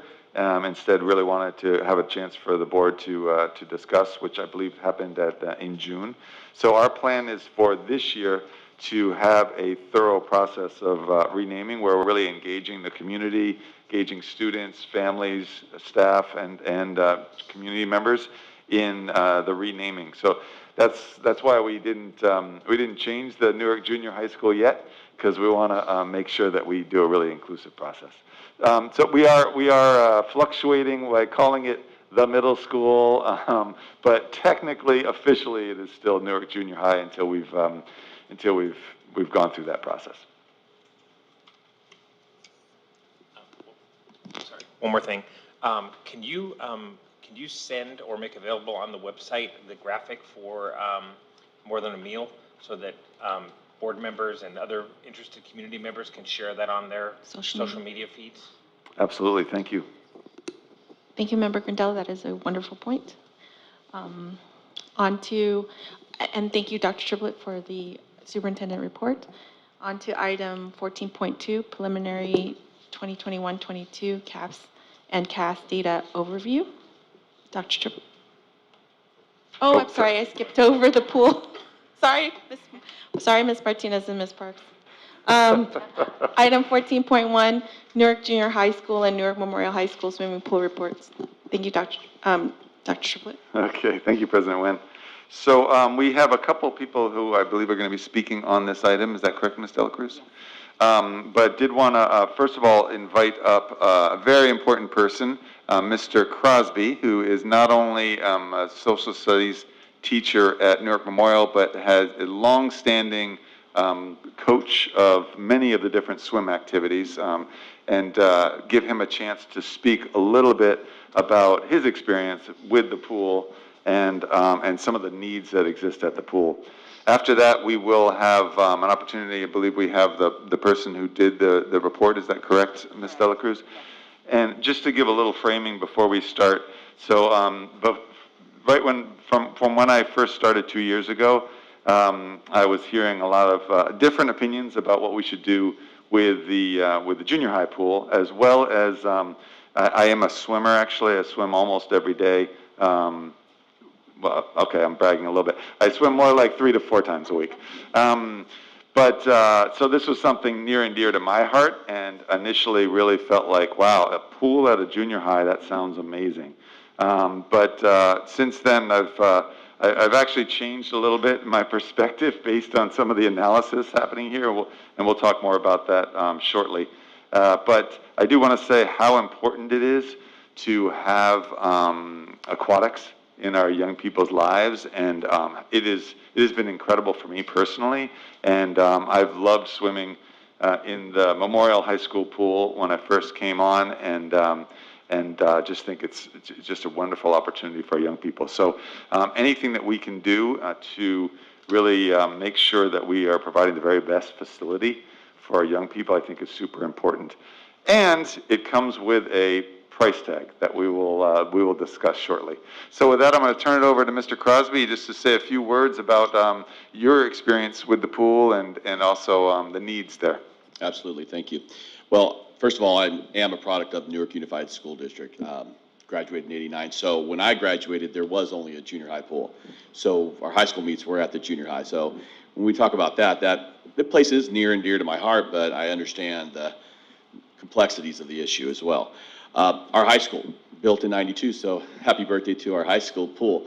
It's 30 years old, and 30 years ago, our school board made some tough decisions with a bond issue, and thankfully so, because of the hard work, dedication of people putting into that bond, not only building the pool, but other facilities, we built a pool that stood the test of time. With that said, it's been 30 years. As I talk to people constantly about pools in the area, I go visit many of them during my swim and water polo seasons. They say that a pool needs this kind of a repair about every 10 years, around 30 years. So it's well overdue for many of the changes that need to be made to the pool. I do welcome any questions you might have about things that are happening at the pool. And we did meet several times with the aquatic design group and asked some ton of great questions, some that I didn't even think of, but it was a good experience overall. Thank you. Do we have any? Thank you, Mr. Crosby. Just want to appreciate Mr. Crosby for all his dedication to aquatics at the Memorial. It's really, really amazing. Super inspiring for all our young people. So now I believe we have our speaker. Yes, thank you, Dr. Triplett, and thank you, Mr. Crosby. We have Mr. Dennis Berkshire from the Aquatic Design Group to present the report. They spent a lot of time reviewing and looking at both pools, the high school and at the junior high, talked to staff, and have prepared this report for the board to look at. This is information only and discussion this evening, but they did provide an assessment as well as some cost estimates on what it would cost, like, for example, the junior high to eliminate the pool and replace it with asphalt, or eliminate it and prepare it for any new construction, and whether to modernize it or replace the whole thing. And then same thing at the high school, what it would cost to replace the pool or modernize it. Mr. Berkshire, Ms. Gutierrez, is he here? Yes, good evening. Hi, this is Dennis Berkshire. Can you hear me? Can you turn it up a little? Excellent. Well, thank you. It's an honor to be here with you all this evening. Thank you for having me. And thank you for the opportunity to work with the project managers in the district on this. A bit of a background. Aquatic Design Group, my firm, is an architectural engineering firm that specializes in recreational water public swimming pools. We were founded in 1984. We've completed more than 5,000 public sector projects, doing public swimming pool projects in 42 states and 24 countries. And we've done more than 1,000 public sector projects in California alone. So we were asked to come in and do what we call a needs assessment study. And as a needs assessment study, we define that as coming in to evaluate the pool, the facility, and how it complies with current code standards and requirements. And then we itemize anything that doesn't meet the current code standards. We also get into maintenance and operations issues where something might be at the end of its life cycle or is failing, and give you itemized estimates to try to bring those back onto line. And then also would address any potential enhancements. And all of this is with a basis of understanding as to the programs. How are the pools or facilities being used? What are they being used for, so that we can evaluate the built environment to see how it can support programming. Now, with that, I can start with the junior high or the high school. Do you have a preference as to where we start? You want to start with the junior high? Okay, sure, thank you. So with the junior high, we were first approached about identifying what it would take to eliminate the pool and eliminate the district's need to continue to try to maintain the pool to a degree that it's not a public nuisance, that we don't have mosquito larvae or green water someone might fall in or drown or things like that. So with that said, we went into the junior high, took a look at the facility and came up with some estimates as to how we might eliminate or remove the pool from the campus.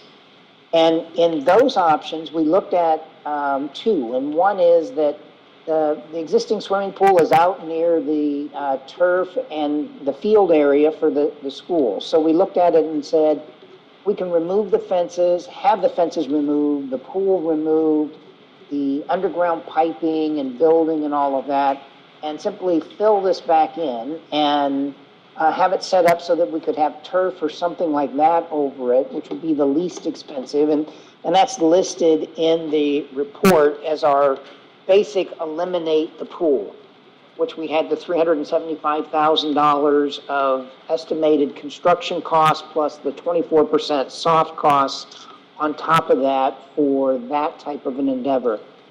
The second was that, and to explain, to try to keep costs down, the easiest way to eliminate a pool is to cut the bond beam, the top 2 or 3 feet of the pool wall, poke holes into the bottom or drill holes into the bottom of the pool so water doesn't collect, and then fill that the remaining part of the shell up.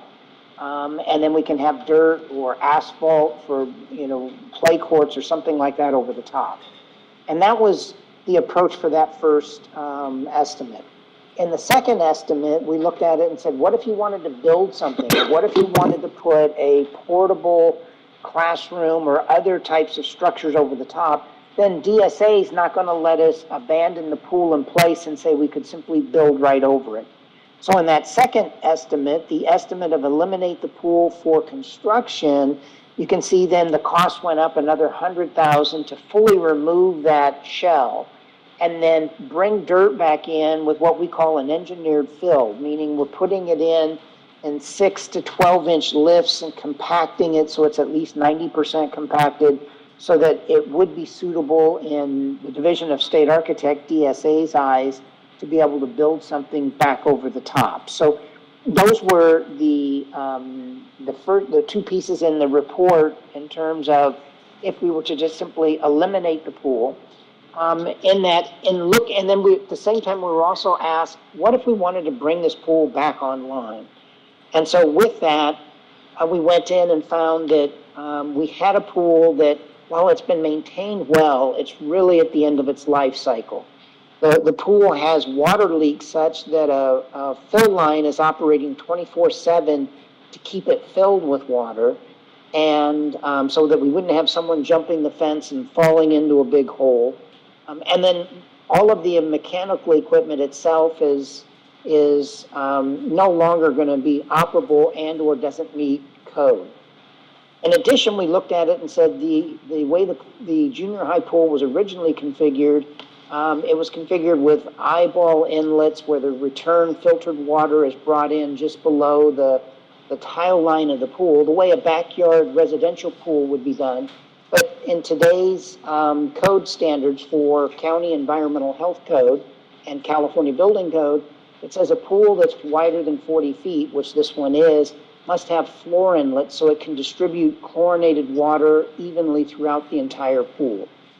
The current code also requires that we have stairs so that our students could get out, not just climbing a vertical ladder, but actual stairs to walk out that this pool doesn't have. The deck itself was originally built to meet code where it would slope away from the pool, but it was originally designed years ago where we would have a 3 to 5% slope to ensure there wasn't standing water or puddles for people to trip and fall in. Unfortunately today, though, we also have to account for ADA accessibility that says that deck cannot have a slope, a cross slope greater than 2%. And so while this met the original deck met the original health code for public swimming pools at the time, it's no longer compliant with ADA accessibility. So that means if we were going to deal with this pool, we're going to have to remove all of that deck and it has to be replaced, regraded at a slope that would be compliant. The pool also happens to lack hose bibs around for hosing off the deck as code currently requires. And the perimeter fence, which is a chain link fence, is a large chain link mesh that's considered climbable. So by today's standards for health code, a chain link fence has to measure not greater than 1.75 inches on the diagonal. Fence people would normally call this a 1-inch mesh to consider it non-climbable. So out of all of those items then, that meant if we were going to bring this back into operation, we were looking at this saying we're going to have to cut up the floor to get piping underneath the floor. We're going to have to replaster and tile the pool. The stairs get added, the ADA accessibility around the pool, the hose bibs, the fence. You know, this was just over $700,000 for the pool itself. We then, for code issues, then we got into the maintenance operation of the underground pipes that were originally cast iron pipes. So we know that that's probably one of the significant, if not the significant sources of the leaks. So the underground piping, now that the decks have been removed, get replaced. We can address any other water leaks if there's anything through the shell itself.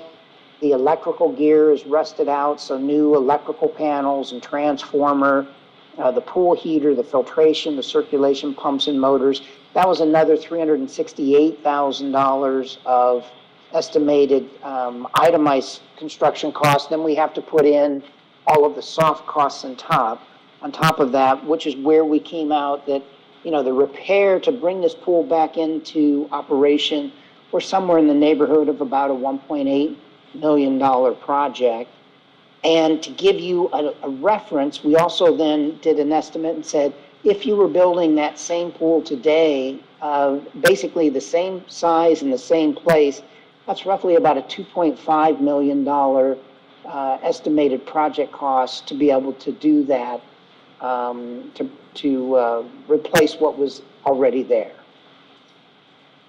Any questions on the, or thoughts on the junior high project? Student board member?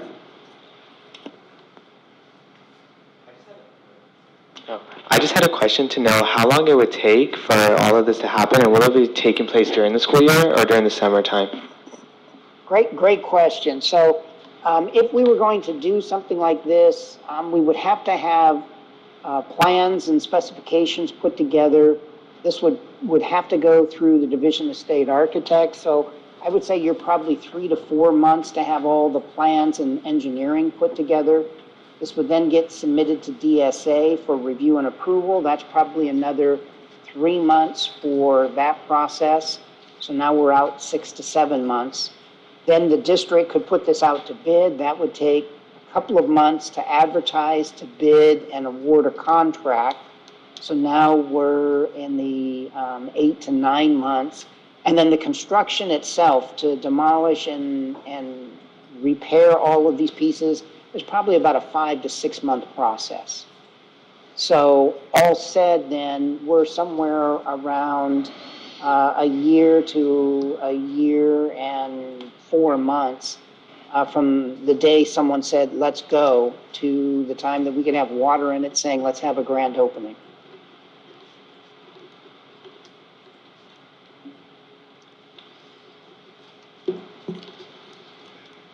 Member Zhang?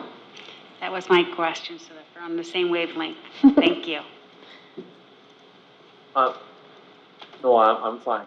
I think somebody else just said something. Yes, Member Marquez commented that her question was similar to Student Board Member Torres.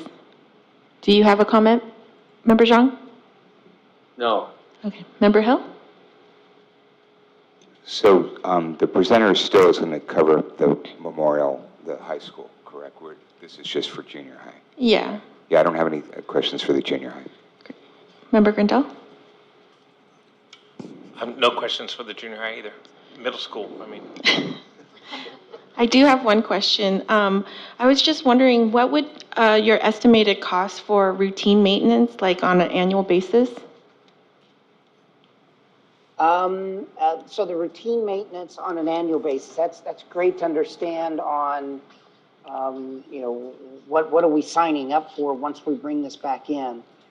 As at the current size of the junior high pool, I would tell you that we probably have utility costs, anticipated utility costs, assuming that we're going to run it 11 to 12 months a year, that the utility costs are probably going to be around $50,000 to $60,000 a year for electricity, gas to heat it, water, and chemicals for the pool. In addition, we would normally, most school districts would say that a campus pool probably gets assigned 4 hours a day of labor from the maintenance operations pool. So we'd have to go back and figure out that labor cost as well, on top of the operations utility costs. Thank you.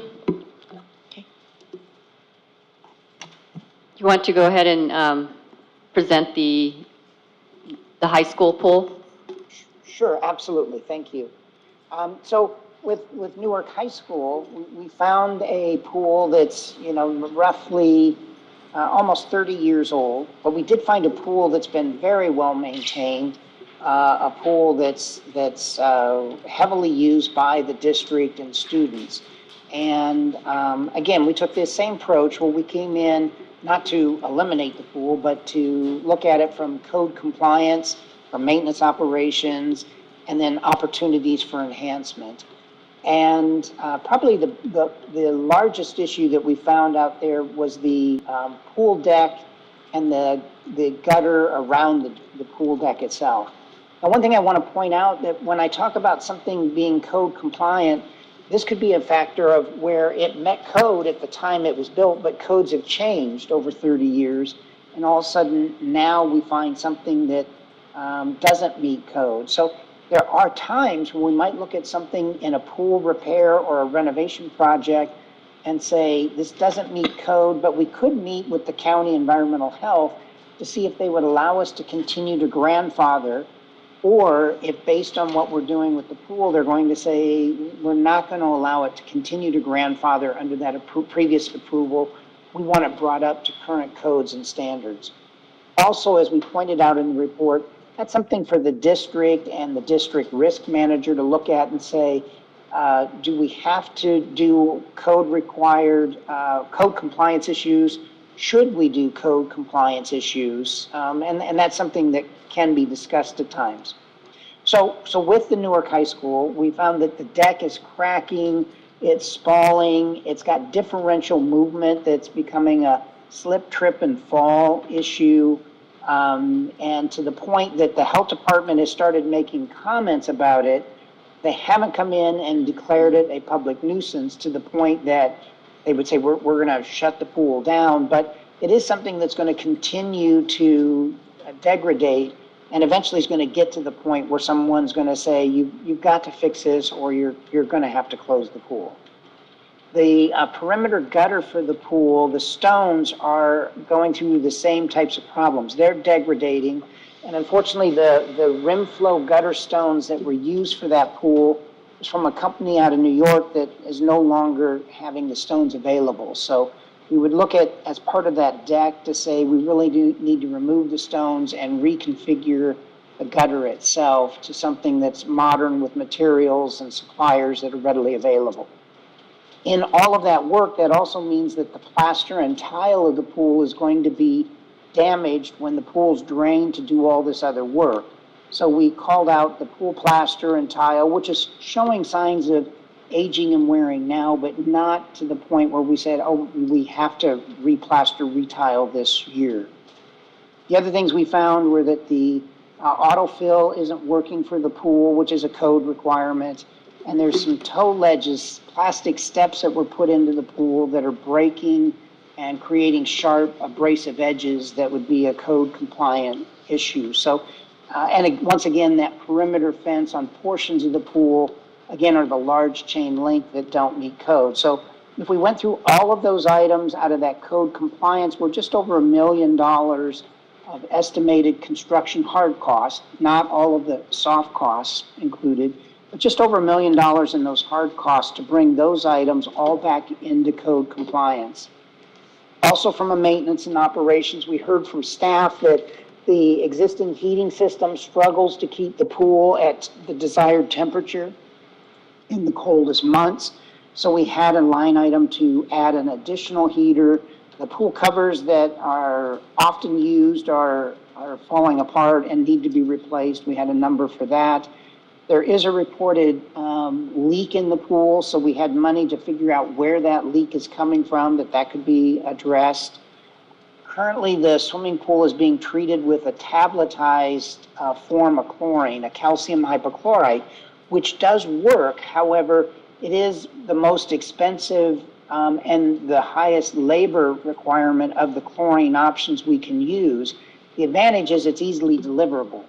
And it comes in 50 or 100-pound pails, but it is, by the very name, calcium hypochlorite, a calcium-based chlorine, which means it wants to scale things up. And unless we drain pool water, which in today's world, we're not looking to drain pools just arbitrarily every year, that poses an operational maintenance. So we showed a number to convert that tabletized chlorine to a liquid chlorine that could get delivered by mini bulk trucks. Anchoring the acid tanks. There's some underwater pool lights that aren't working, so we called those to be replaced. And recessed steps in the pool that are starting to rust and crack, for those to be replaced. That was another $142,000 of items there. So with all those, we also had then looked at enhancements, talking with coaches and staff about shade over the bleachers. You know, when this pool was built 30 years ago, I don't think we were still using the copper tone sunscreen, but we weren't nearly as sun sensitive as everyone is today in trying to protect everyone and their skin from the sun. So the addition of shade over the bleachers would be a great accoutrement to the project. The lighting, sports lighting for the pool doesn't meet CIF standards for a competitive high school pool, so we had an item as an enhancement to add that lighting, new starting blocks, new PA system, carbon dioxide, pH depressant for the pool water, which is kind of the current standard of how pool water is being treated. A new ADA lift that would be not stick into the pool and be an obstruction. And again, the walkout stairs were all things that we said we could add. So in doing all of these things, from the code compliance, the maintenance operations, and these potential enhancements, and then putting in a soft cost estimate for probable cost, you can see we were just a fraction over $2.1 million in an estimated project cost to bring all of this into compliance with code, and then enhancements to try to use it to do all of the programs that we wanted to be able to do. The one thing I would point out with the pool is that in its configuration, one thing it doesn't support is a floating goal water polo field of play. And so one of the things we'd have to look at is under the water polo program and where our students are competing in other schools, is that important to us? Because if that were something important, then we would also want to investigate, well, what would it be if we just removed this and replaced it with a slightly larger, different configuration of pool that could support the floating water polo better? And what would be the delta of that as compared to, doing these repairs and everything to the existing pool? The thing to point out is that in these shells, we didn't drain the shell and we didn't conduct destructive testing, meaning to core holes through the walls and the floors and send them to a lab to have them tested for the concrete strength. And we didn't do that because we didn't see any justification or reason to do it. And that is, these pools were built and then immediately filled with water, which means the plaster and the concrete was hydrating underwater. And so historically, these types of concrete structures tend to get stronger over the years as they're hydrating underwater. We didn't see any cracks or differential movements to indicate any kind of a failure of the shell. Had we seen something like that, then we would have come in saying, well, we really need to drain the pool, core through this crack and understand, are there structural issues that are apparent with the pool? But we didn't see any of those, so that idea of destructive testing was not anything that we came to recommend. With that, I'd like to open it. Any questions or comments? Thank you. Student board member, any questions or comments? Member Zhang, any comments or questions? Well, I mean, the comment I want to make is for something like this, regardless what kind of decision we're going to make, it's going to be in a certain way difficult and painful. But I think eventually we'll need to make a decision rather than just kicking the can down the road. So that's my only comment. Thank you, Member Zhang. Member Marquez? Thank you, Madam President. So the one item that I was thinking of immediately was the funding, right? How can we reach out? What are the grants available, both federal and state, as well as private donations? What can we do as a district to see how we can meet where we could even, start at the top, start big, and then from there whittle our way down if we have to, but getting the best that we can so that our students can both be competitive as athletes as well as representing the school and enjoying the facility that they have, on hand, and why not both? Correct. Think big and work from there. Thank you. Member Hill? Yeah, I want to thank the presenter for a very detailed study. I think, though, that the question is really kind of bigger here. So I think everybody knows that I teach business in a high school in a different district. And part of the curriculum is I teach economics.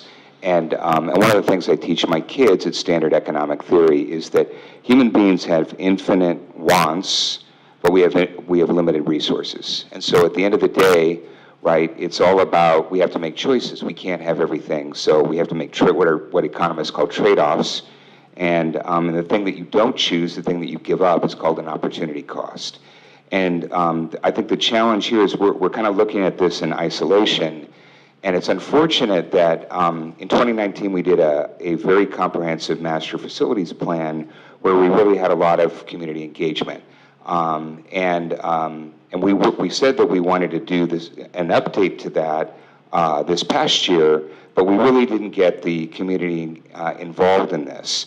And for me, like, I don't particularly have, a dog in this fight. I don't really have an opinion one way or the other, but I think that I don't think that there's any rush on this. And I think that what we really ought to do is to engage the community and really get feedback, because is this something that really the community wants and they really think that they're going to use it?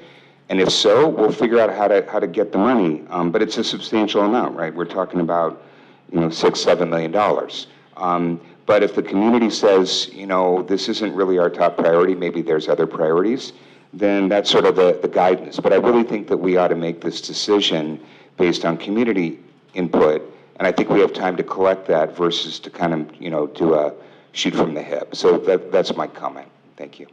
Thank you, Member Hill. Member Grindel? Yes, echoing some of my fellow board members, I think I don't think we have a direct urgency here. I would like to see us start to think outside of the box on these kinds of questions. I'd like to know what the opportunities for a public-private partnership are, because despite the cost, I'm pretty certain that if a private entity that wanted to build a pool and have swim classes, like we have many such schools, that the cost would be much higher than the cost of replacing the junior high pool. So I really would like to see a thinking outside of the box way of finding out what revenue sources we would have and how we can leverage those sources to use other things. So one quick question I have of staff is there any use for the junior high school pool going on right now at all? No, there is not. Thank you. Yeah, if I could just add, it's inoperable right now, yeah. But the Memorial High School pool, in addition to all of the student uses, there is outside uses, and I wonder if maybe Mr. Crosby wants to chime in here about some of the different groups that do use the Memorial High School pool. Currently, there are 2 club teams that are actually 3 club teams that are using off and on throughout the last several years.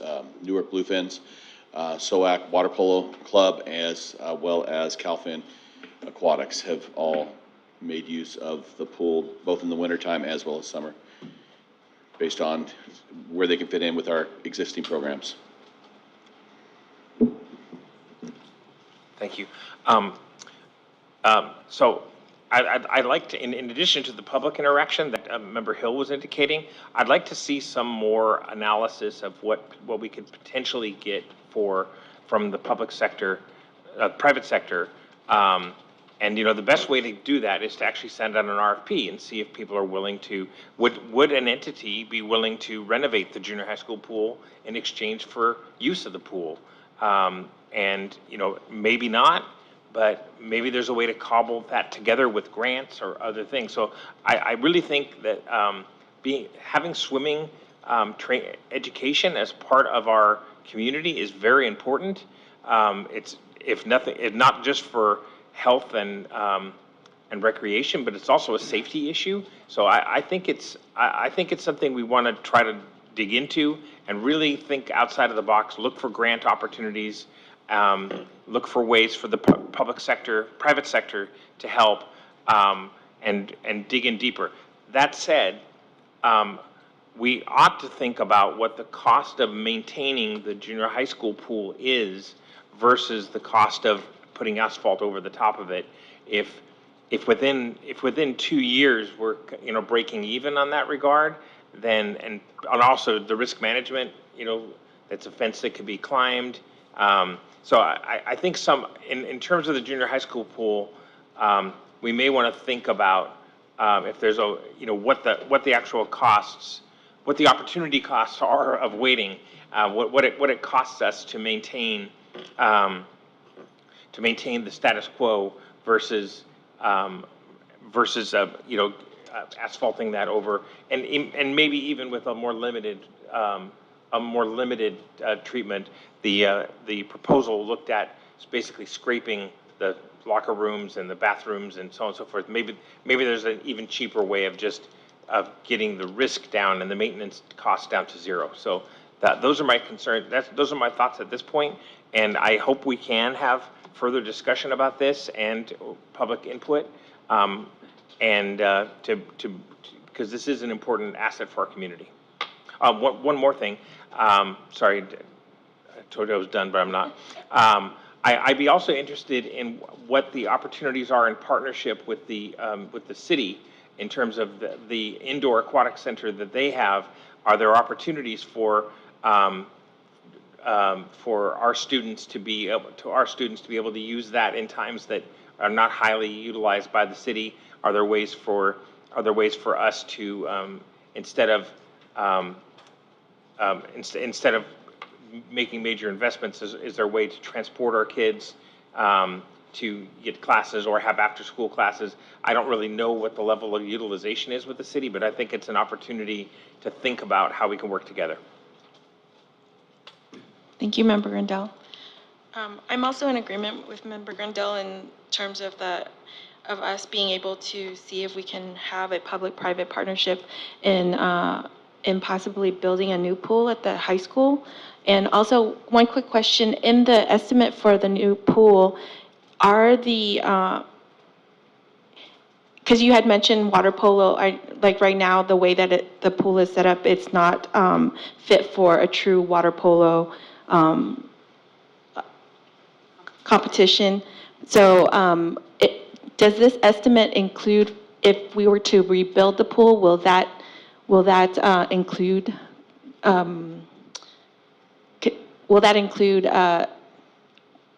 water polo? So currently, we go with a 25-yard course, Right. which is wall-to-wall in our current field with wall cages. The suggestion to go to a floating goal system, which is, I guess, the state-of-the-art for water polo, would be a 35-meter course, or if you measure our pool the long ways, it measures 25 yards short, but it measures about 33 yards long, which is about 15 feet short of a true water polo field. Okay. So in the suggestion that you see there with the $5 million, $4.9 million cost, it would call for reconfiguring the pool to fit that larger or the deeper water for more of a field. We currently play water polo, and it's, according to CIF rules, it is acceptable for us. It's completely within the rules book. Okay, great. To play with a 25-yard course. Great. Thank you so much, Coach. All right. Thank you. Thank you, Mr. Berkshire.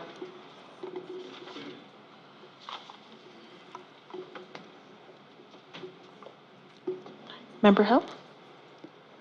So I hate to do this, but since we've had a really packed agenda and it's 9:25. Oh, would you like to take a recess? Is that an option? Yes. So I wasn't thinking that. I mean, I'll leave that to everybody else. But I was wondering, I would like to recommend that we extend our time, and I know everybody's going to be mad, but I think we're going to, to err on the safe side, could we say midnight and then focus on getting done earlier than that? Yes. Motion made by Member Hill to extend the meeting till midnight. May I get a second? I'll second. Seconded by Member Grandel. We'll just do a roll call vote. Is that okay, Ms. Gutierrez? Student Board Member, you of course can leave. Okay, yeah. Thank you. Then yes. Member Zhang? Yes. Member Marquez? Yes. Member Hill? Yes. Member Grandel? Yes. I'm also yes, 6 ayes. Thank you. Do you need a recess? Okay, we'll take a 5-minute recess.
2, preliminary 2021-22 CAS and CAS data overview. Dr. Triplett. Thank you, President Nguyen. So Ms. Pierce Davis is going to present on this item. I did want to just say a few words. One is that what you're going to see is preliminary results. So we have not gotten our official results yet, and those will come in November. But since we did have these preliminary results, we really wanted to make sure that we were sharing out what we do have. So they're very high level.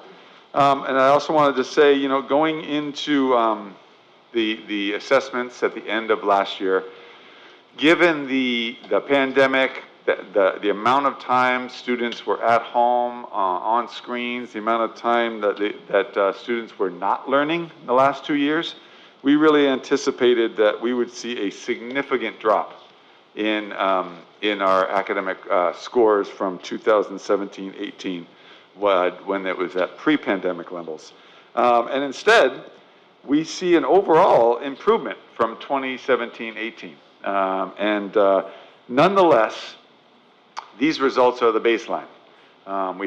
Students haven't done these assessments in multiple years, and we're really looking at this as the baseline for then how we move forward. And I'll also say that despite the growth from pre-pandemic levels in 2017-18, we know that these scores are insufficient and that our kids are capable of much, much more, and that it's really up to us to figure out how to support them. And so with that, I'm going to turn it over to Ms. Pierce Davis. Thank you, Dr. Triplett. Again, you sort of took the words right out of mine, so I won't repeat them because I do know it is getting late. So I do want to get us started, though. We did, oftentimes in Ed Services, we look at formative assessment. It is one of our priority instructional areas, assessment for learning.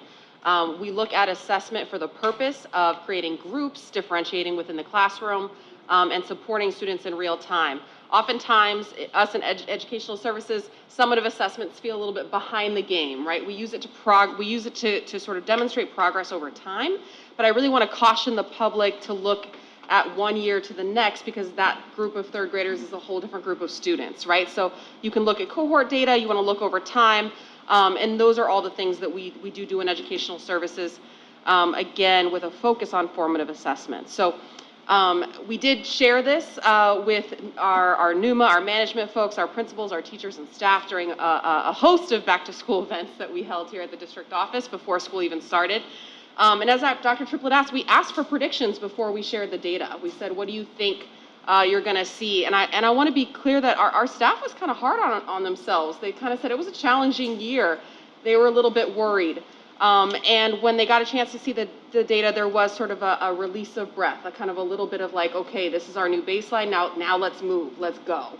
And I was really excited to kind of get that response from our teachers and staff who worked so hard despite the challenges that we had coming back from a year of distance learning. So I'm not going to go ahead, I'm not going to read out sort of exact numbers. The public and yourselves can absolutely read these basic bar graphs yourselves. As you can see, though, the light green there on the far left is from 2017-18, 2018-19. We did not administer the CASP in the 2 years during COVID, so that's 2021 and 19-20. So you do not see those years represented there. So again, we caution you from looking at just one bar graph to the next. We want to look at trends over time when we're looking at some summative data. So this first graph you're looking at is preliminary data for mathematics. 3rd, 4th, 5th, 6th, 7th, 8th, and 11th grade years. Those are the years we test.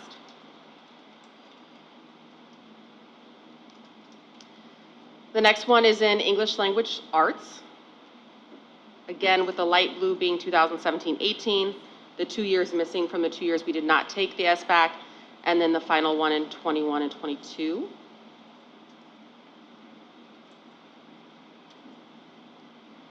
As you can see, we're doing a little bit better in ELA than we are in math. That is common in most schools across the district. We're seeing as we shift to Common Core standards that students are struggling more in math than they are in ELA. And the final one is our science test. You only see 2 years for this one because in 2017-18, it was a pilot year, so it did not count. We've only been giving this test now for 2 years, and so again, you're going to see quite a bit of fluctuations. You see a huge fluctuation there with our 12th grade in particular. And this really demonstrates summative data because they're not testing every year, right? They're testing 5th, and then when they test in 8th, they're actually testing for all of the material before that. So that's not just their 8th grade year, that's 5th, 6th, 7th, 8th grade material. Same thing there for 11th grade, they're testing all of the material that came forth. So when we look at this data, we really do own it as a collective district. This is not a particular grade level or school, we all own this data.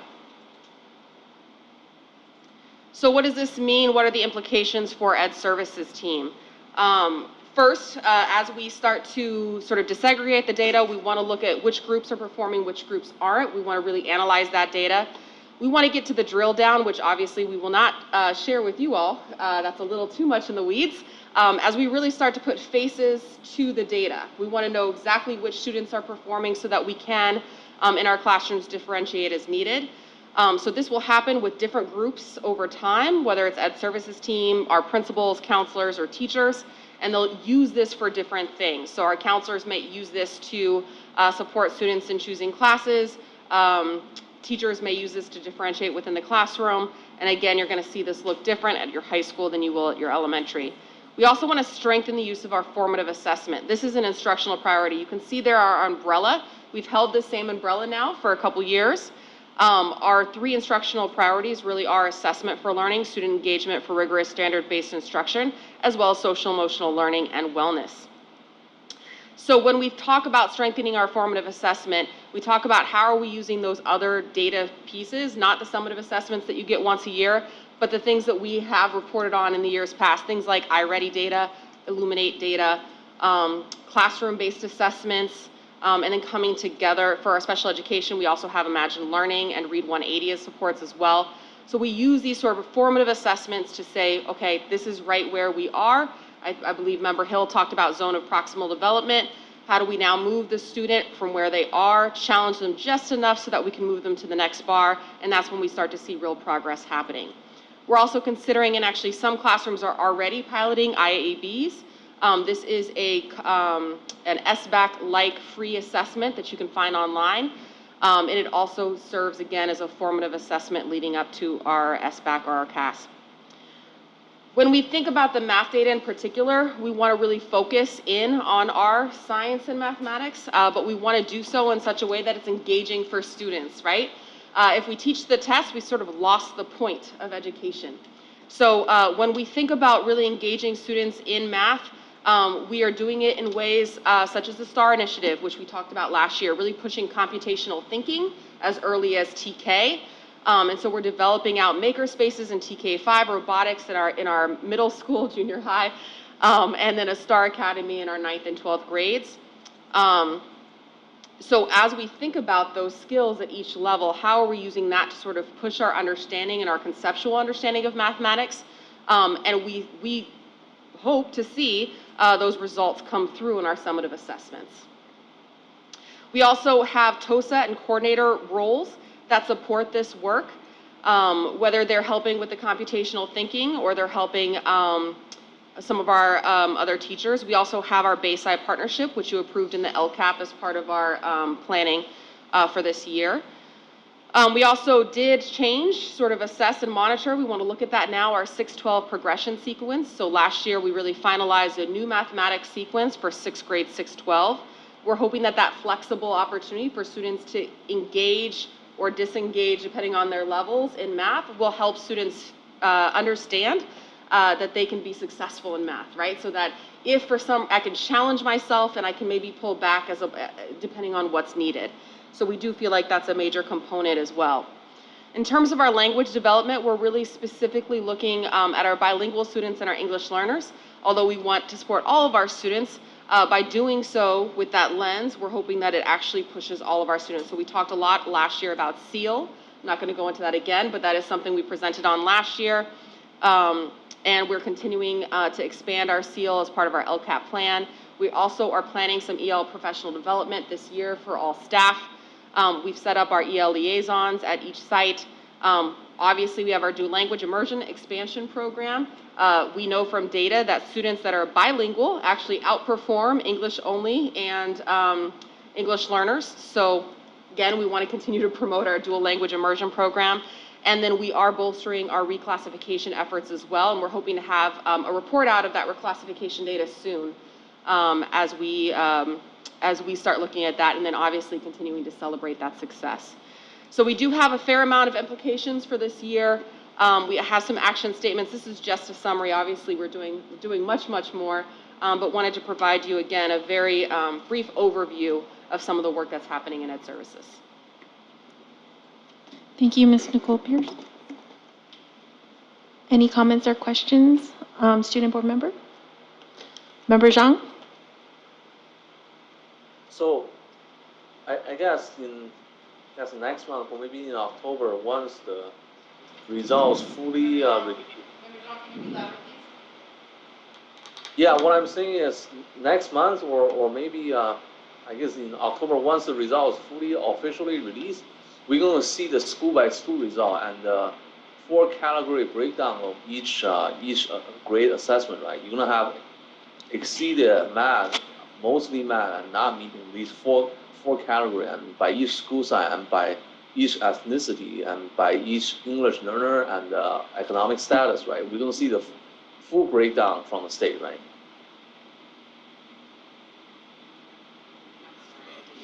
Yeah, so you're going to see a breakdown by school.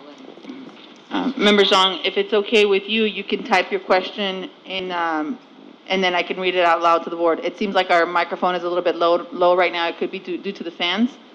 But if that's okay with you. And then we can go on to Member Marquez for now. Member Marquez?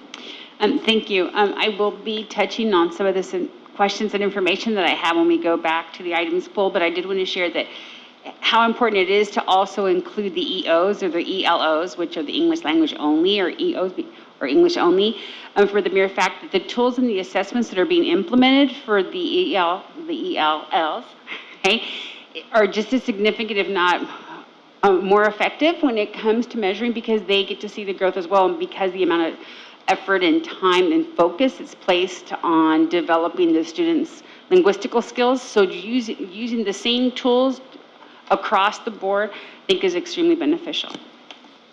Thank you, Member Marquez. Member Hill? Yeah, thank you, Ms. Pierce. So prior to me making a career change into education, I spent 26 years in the business world, and much of it was on an international basis and working with very large companies in a very competitive environment. And one of the spurs for me to go into education is I saw the challenges that we as a country face these days. We're no longer the sole superpower in the world, and we now here in Newark, our kids are not competing against kids in Fremont or kids in San Francisco or kids in Cupertino or LA or New York. They're competing with the world. And this performance right now does not bode well for the future. And we really need to take it seriously, and we should not be making excuses for it. So by comparison, I've started my teacher prep days where I teach, and my principal just gave a rundown of our test scores for the past year for our high school. For ELO, we had 87% meets or exceeds state standards on CASP, and we had 77% meet or exceed on math.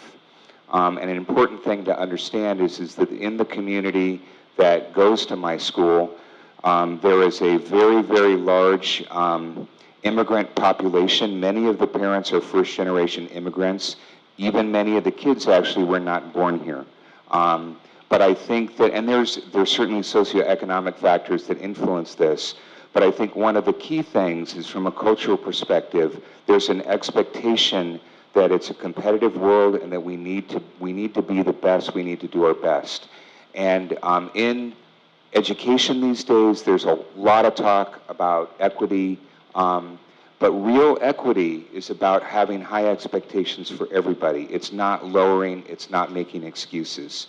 And so we are where we are, but I really want to encourage us that there's nothing standing in the way for us to set high goals and to push and to try to be the best. It may take time, there may be setbacks, but we need to set those goals. We can't lowball, because if we do, we're not going to be competitive. So I really think that this should be a wake-up call to all of us that we need to figure out how to solve this problem.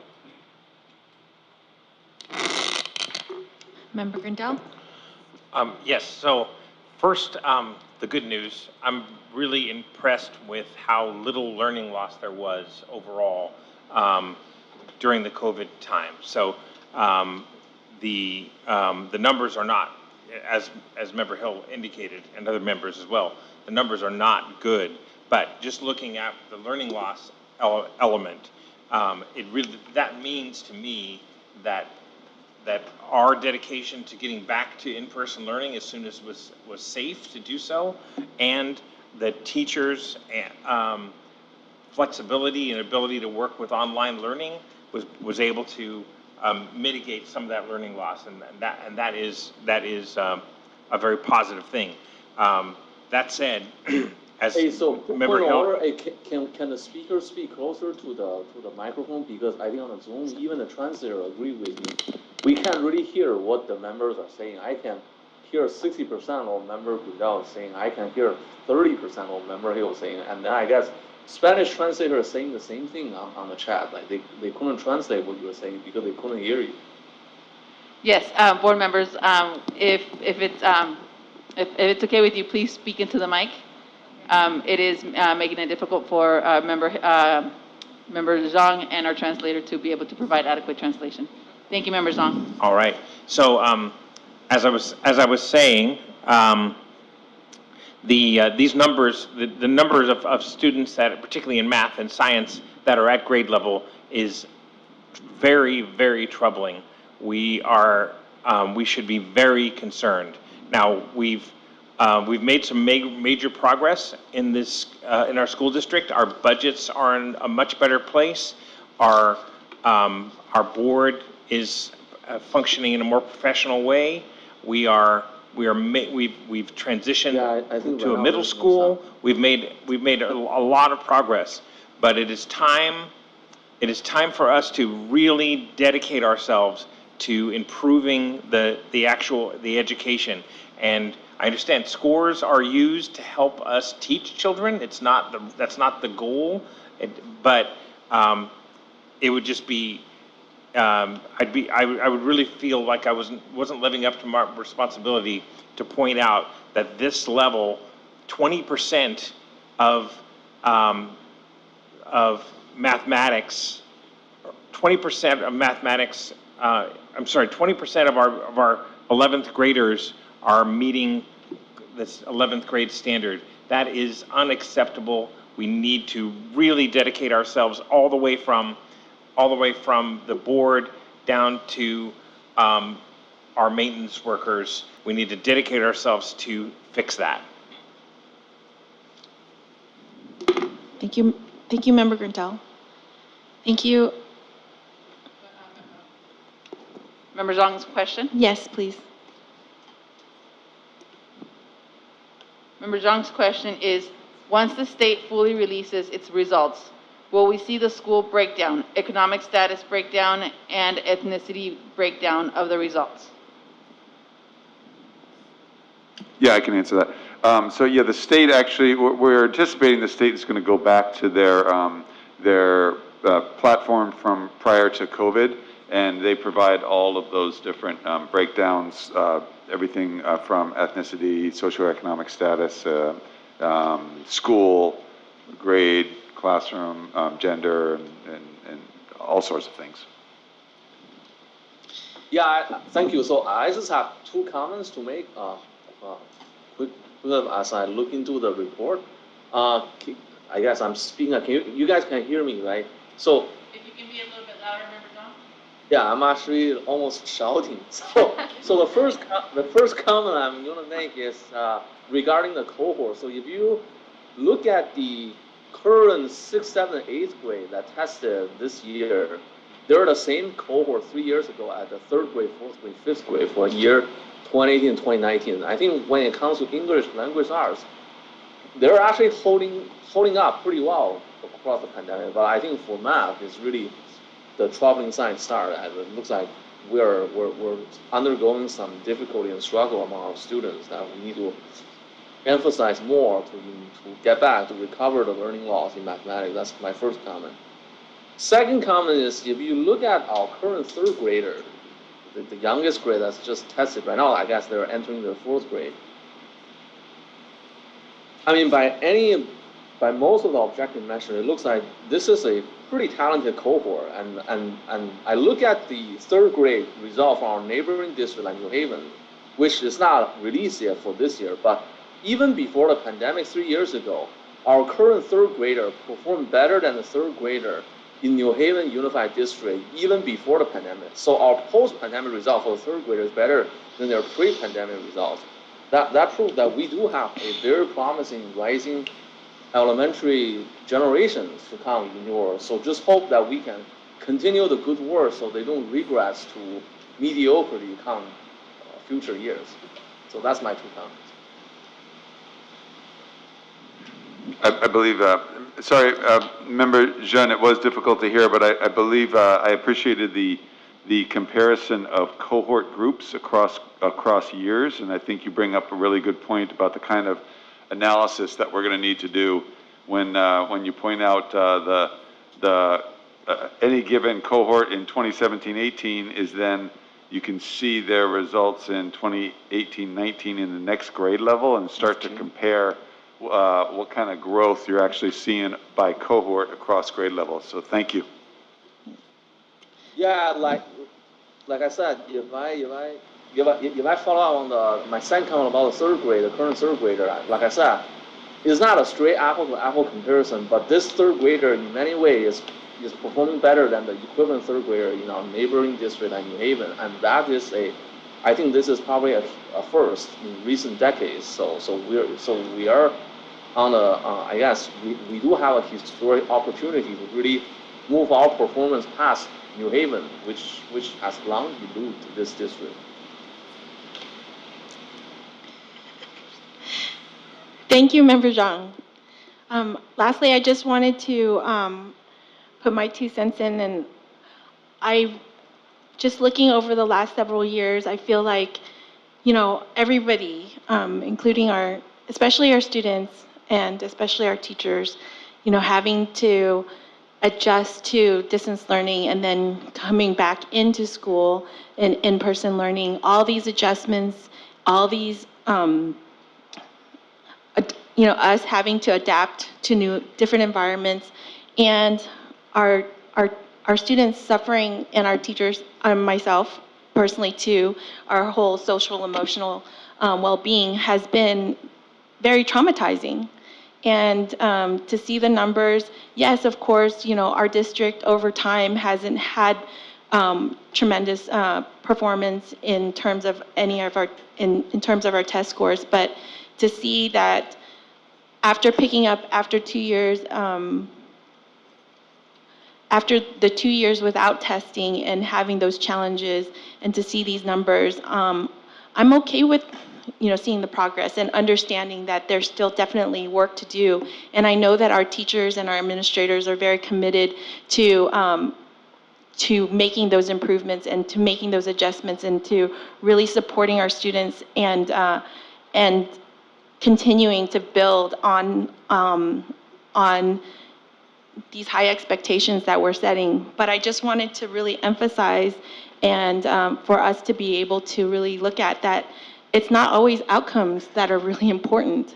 It's really the effort that everybody puts in and the time and hard work. And sometimes, even when you put in the effort, your outcomes may be a little short, but to recognize that the effort that has been put in by our teachers and our students to really, come back and recover from the pandemic and to be in person, I think they did a tremendous job. So I would just like to thank our staff and our teachers and our students for really persevering and really working hard through these last 2 years.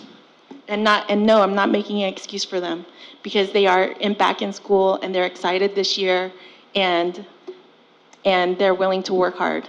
Right, Diego? Yeah. Thank you, student board member. Can I speak? Yes.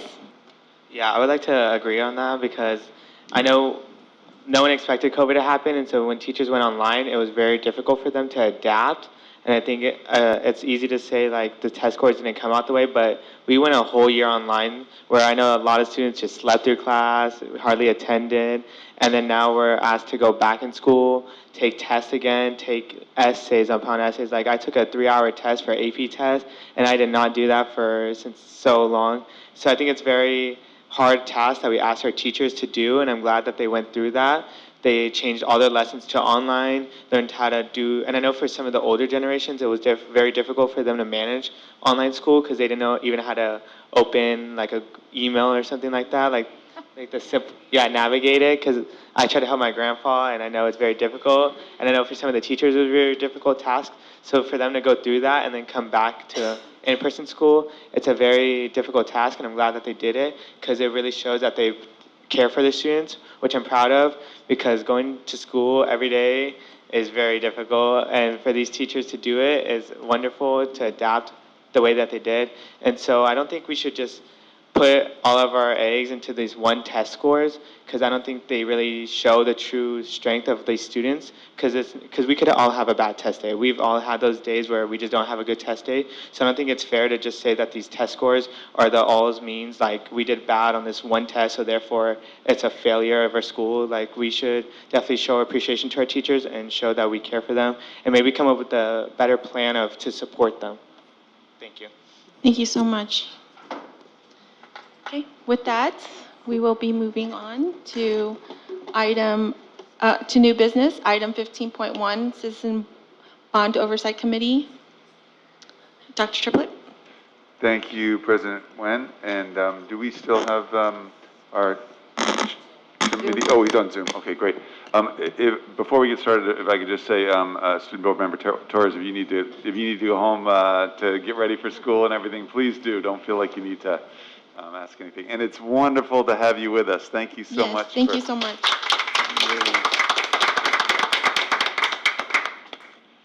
Great. So it sounds like Mr. Waters is on the on Zoom. Is that correct? So I'll turn it over to Ms. Dela Cruz in a moment. But this is the report of the Citizens Bond Oversight Committee for 2020-21. And just want to highlight, I think sometimes it's easy for folks to get a little confused because this is a report not from last year, but the year prior. Just want to clarify that. Ms. Dela Cruz? Hello, are you able to hear me? Yes. Okay, I can't hear you all very well, so.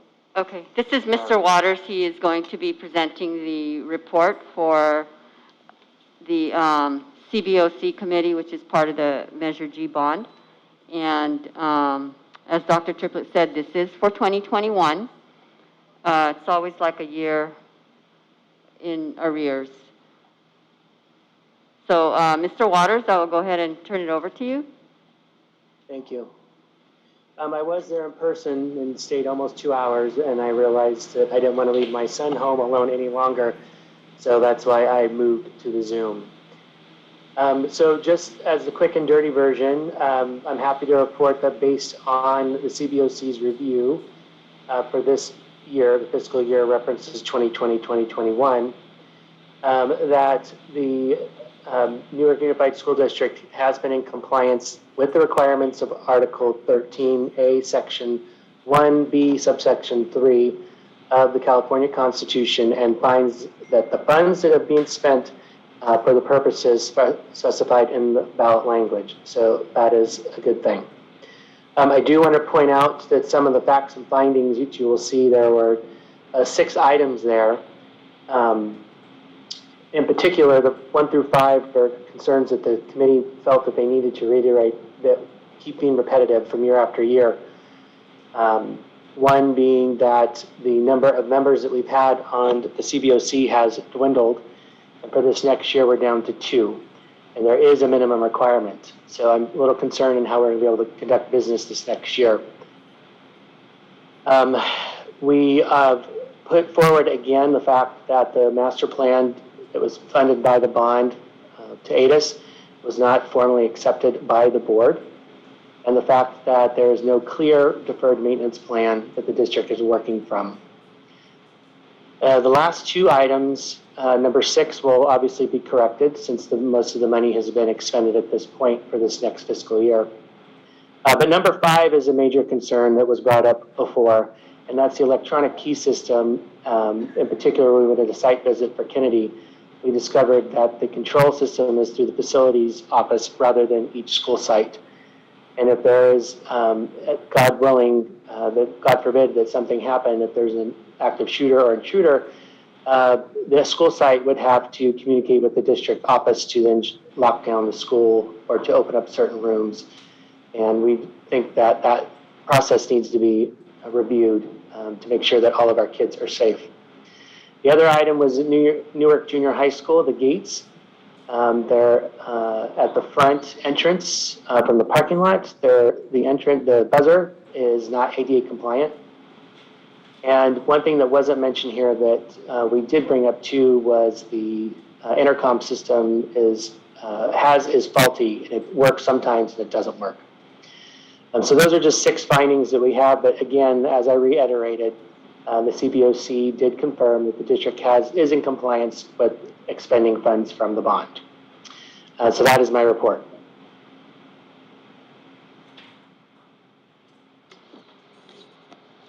Thank you so much, Mr. Waters. Any comments from the board? Member Marquez? The comment I have is whether or not we have updated status of the Measure G board, the bond, as far as its balance remaining, if that balance was met. Ms. Dela Cruz? So as of now, all of the Measure G bond has been spent. Thank you. Yeah. Thank you. Member Hill? No questions. Thank you, Mr. Waters. Member Grindel? Thanks. Thank you, Mr. Waters, and the rest of your committee. I appreciate this report. Thank you, Mr. Waters. I do have a question for staff. In regards to the finding with the electronic key system, do we have a secondary door lock mechanism for the doors at Kennedy? Or is there ability for us to be able to put in a secondary door lock mechanism if in a case where a key card has been compromised?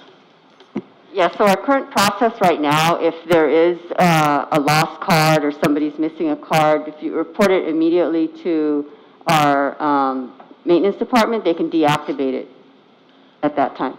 So But in an emergency where there is an active shooter case, hopefully none of that will happen, but if the school has to go on lockdown, because their campus doors are open, they're not a closed campus as like, other school sites. So if those doors are locked, closed, but, if the intruder comes upon a key card, is there a secondary door mechanism, a locked door mechanism that we can currently, or do we have one in place, or can we put one in place?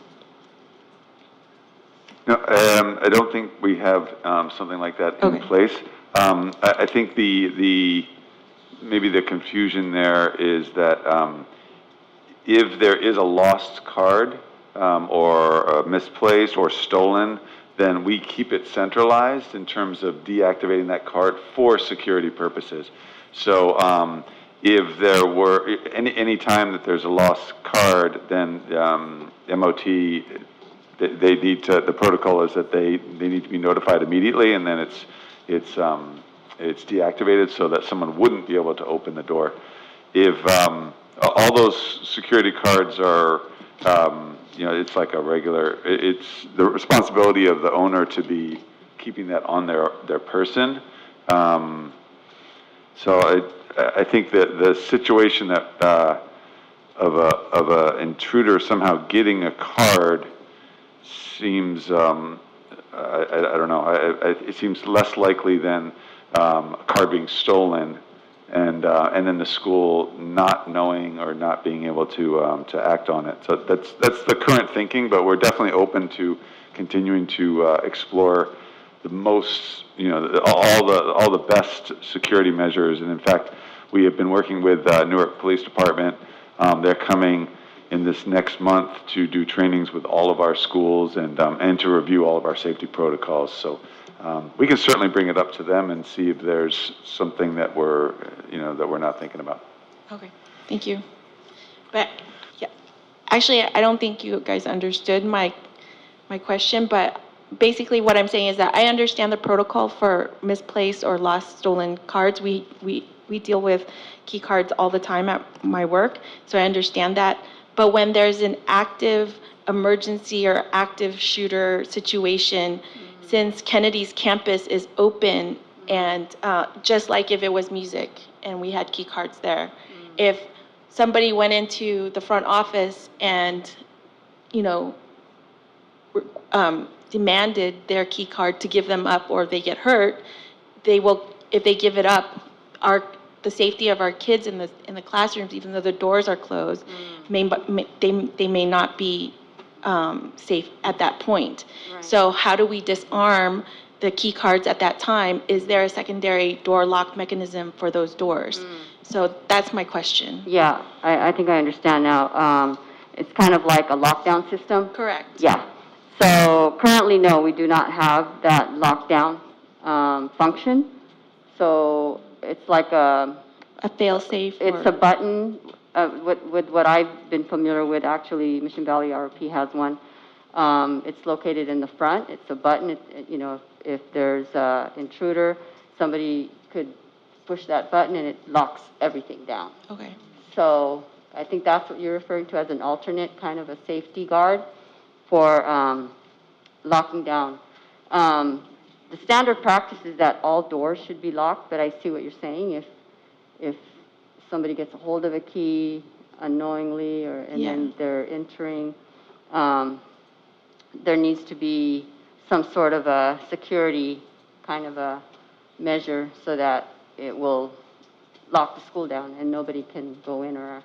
Correct. Mm-hmm. Okay, thank So you. we can look into that. Member Hill? Yeah, if I could build on your question. So that just prompts me to think, are we doing active shooter training for these schools? Yeah, that's what I was just saying. Okay, all right. So because as you're pointing out, I mean, the first thing is you want to have the door locked and secure, but there's like sort of all these levels of defense. Yeah, so, okay. Yeah. Thank you. Thank you, Member Hill. And thank you, staff, thank you, Mr. Waters, for the report. On to item 15.2, increased daily rates for substitute teachers. Dr. Triplett? Oh, and is there a action item for the, does there need to be a vote? Yes. That needs to accept the report? Oh, yeah, I'm sorry. Right. We do have to accept the report. May I get a motion to I'll move to accept the report. Thank you. Second. Motion made by Member Grandel, seconded by Member Marquez. Member Zhang has had to leave the meeting, so we will be voting.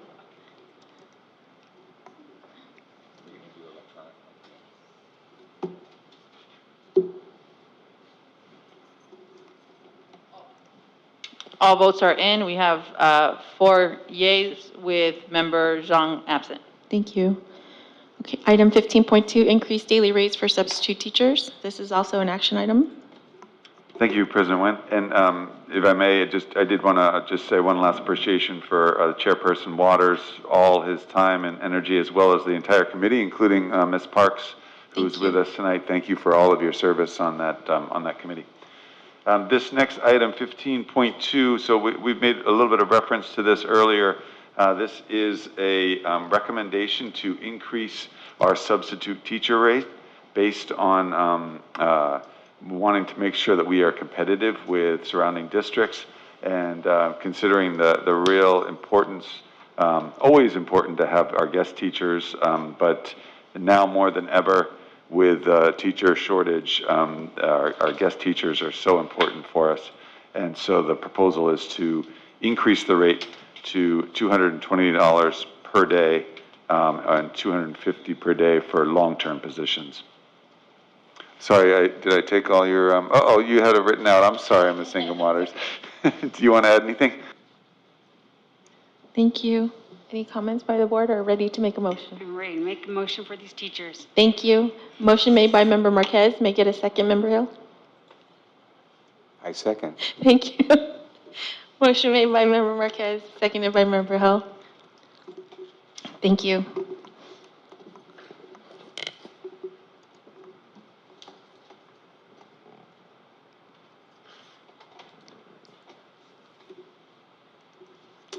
We have 4 ayes with Member Zhang not present. Thank you. Okay, on to item 15.3, approval of addendum to Assistant Superintendent's Employment Agreement. Dr. Triplett? Thank you, President Nguyen. So this item is for the approval of addendum. It's part of the contract for the Assistant Superintendent, Ms. Pierce Davis, that with a satisfactory or better evaluation, that she will receive a 2% salary increase.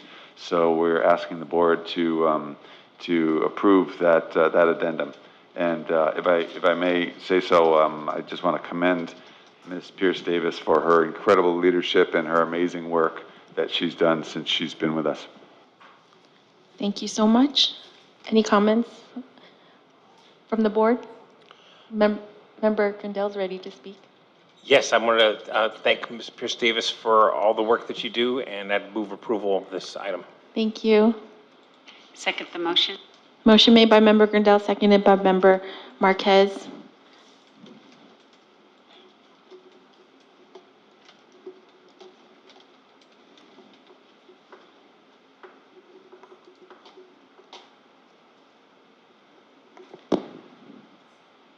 I have 4 yeas with Member Zhang not present. Thank you. Thank you, Ms.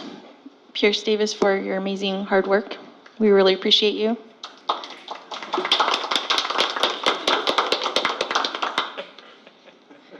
On to item. One to take a bow, I can see. On to item 15.4, approval of executive cabinet salary schedule. Dr. Triplett. Thank you, President Nguyen. So this, just want to be clear, this is not to approve any salaries. This is merely in the interest of transparency that we will be publishing this on our website and just making it public so that, that the public is aware of the current executive cabinet salary schedule. Thank you. With that, may I get a motion to approve? Motion to approve. Motion made by Member Marquez. May I get a second? I'll second. Second by Member Grindell.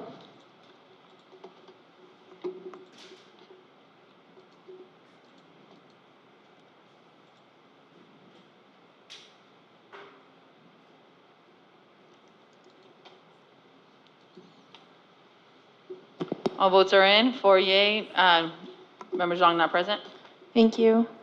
On to item 16.1, CSBA training. Dr. Triplett. Thank you, President Nguyen. So the board made a request to bring forth some information with regard to the different CSBA training options. And I'm actually going to turn it over to Ms. Gutierrez to speak a little. She did some investigation of the different options, and we have a recommendation that we wanted to offer.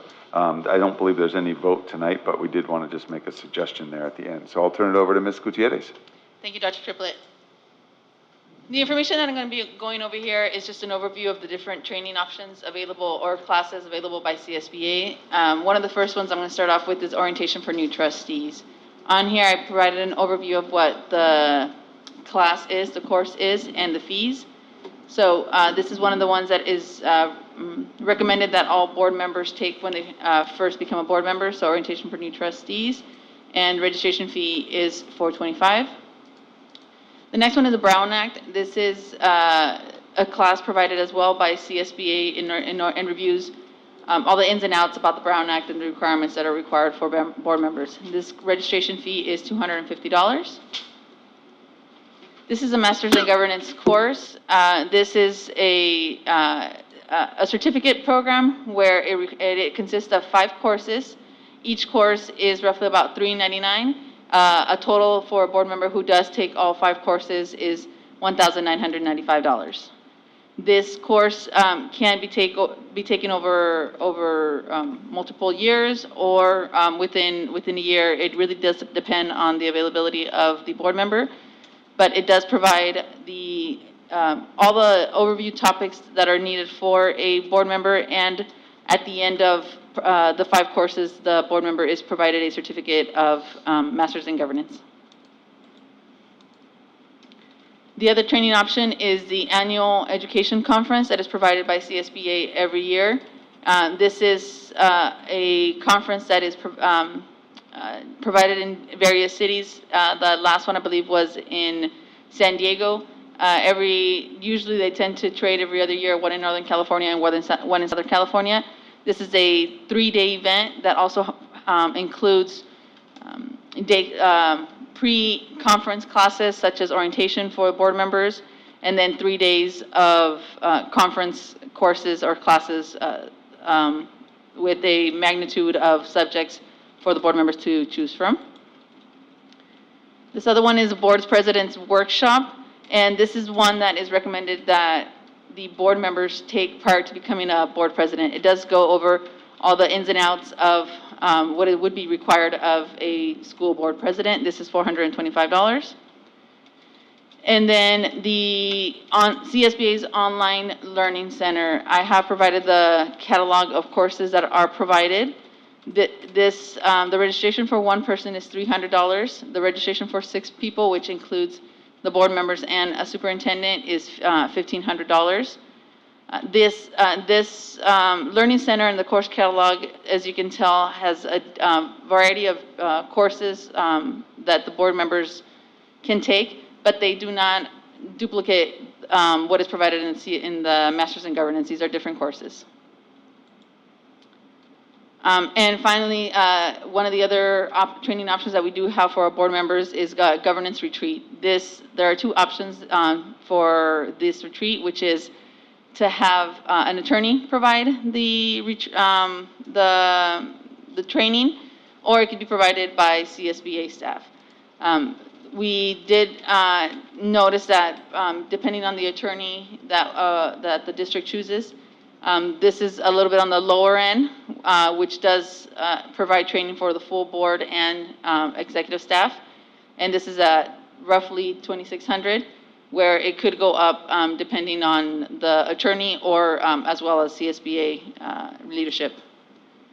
The other training that is provided, or training that is provided by CSBA is the board self-evaluation. And we did this last year. This is pending for 2 years ago, this is pending for last year. And this is also facilitated by CSBA. In this situation, we have provided the fee for an attorney, a district law firm to facilitate this board training. If we do go with this attorney, it would be $1,040, as compared to a CSBA, which would be higher. I believe they're roughly around $4,000. And finally, this is information that was provided here is just to provide information for the board to provide some discussion. But as staff, we have reviewed the courses that are provided by CSBA, and the recommendation that we suggest is that we do include the online training center as a supplement to the Masters in Governance and board orientation. But if so, they would need a budget increase to the board's training budget. Thank you, Ms. Gutierrez. With that, I'll open up for discussion. Member Marquez, any comments? Thank you for the presentation. I just wanted to say that I appreciate the opportunity of being able to take the MIG courses and the flexibility of the different days that we could choose from. And I found that the expertise that was offered in the actual MIG training was very effective because of the real life, and then with your manual and receiving the information ahead of time, you're able to go through it as if you were in a college course. So I just want to thank you for that opportunity. Thank you, Member Marquez. Member Hill? Thank you, Ms. Gutierrez, for putting this together, and thank you for doing the research. And since this was my request, I mean, one thing that I just want to kind of emphasize is, so in education, right, the current, I guess, viewpoint on learning is, again, I'm not going to get into all the methodology, but they talk about multiple means of engagement and multiple means of expression. And what that means is that students, we have a variety of students, they all learn differently, and we have to use different tools. And so long as they're able to get access to important, whether it's, reading a book, or whether it is listening to a book on tape, or whether it's getting scaffolds to help with you, whatever it is that that individual student needs, these days we're trying to provide these as educators. And I think that we should apply the same standard to the board and recognize that different people learn different ways. And so I think that we can definitely consider all of these, but I think that the board, individuals should be making decisions about what's appropriate for them. And my request was, for me, I saw a lot of interesting, basically online videos and resources through the training center, and given that it's only costing $1,900, I was really hoping that we would make a decision on that today so that we could access that. And so that's really my request, is that we vote on this today, and then we can consider, alternate additional training opportunities going forward. And, and again, I think it just depends on what people want to do. But so that's my input. Member Grindell? Yes, thank you very much for this information. Just want to clarify that and I agree with the staff recommendation, but I want to clarify just that I understand that the online learning center isn't the same curriculum as the more robust courses, that it can be useful and helpful and sort of continuing education sort of support for that, but there is a need for members to go through the more formalized process. Is that your understanding? Is that part of the staff's recommendation? That is correct. Great. But, excuse me, I am supportive. I don't believe we can, since it wasn't agendized that way, I don't believe we can adjust the budget at this point. But I requested that and that was the whole point of having this agenda item, is so that we could discuss it and that we could vote, if we agreed, we would vote to approve it. So the process that is recommended here is that the board discuss how you guys wanted to proceed with instruction to staff. So in this situation, if you guys did go with the recommendation, then it would be agendized in the next board meeting with an action. But right now, it's just an information and discussion item. Can I ask, Madam President, can I ask if in our budget, do we have a line for board education, and there isn't room in that line, you think, for funding this right now? There has been, because of COVID restrictions, I think there hasn't been as much utilization of traveling and so on and so forth. So is it not possible that there's enough, that there's $1,500 in that line item anyway, and a budget change wouldn't be required? You want to go ahead, Ms. Gutierrez? Okay. So the budget currently has been encumbered for various trainings. So we do take into consideration new board members coming in, student board members, and what would be the required trainings for the year. So based on the year, we have budgeted a set amount that if the board in this situation would change the requirements of the training, in this situation, requiring the orientation, a president's training, this is the current budget is not allocated to have everybody do everything, Mhm. right? It's to spread out the training throughout the years. So, could you make some changes to allow a $1,500 course? I would probably defer that question to Ms. Dela Cruz. Well, it may be faster to simply bring it back at the next, meeting, but I agree with Member Hill. I was hoping that we would have the ability to act on this tonight, but I do see the way it's agendized, that we're gonna have to have that budget adjustment, and it's occurring to me that it's possible you'd need to have a text amendment to the budget anyway, even if there was enough money to make it clear that this was permitted, but maybe I'll just shut up and let Right. Ms. Delacruz inform me. Yeah, so within the superintendent and the board budget, there may be line items that could be transferred within the program.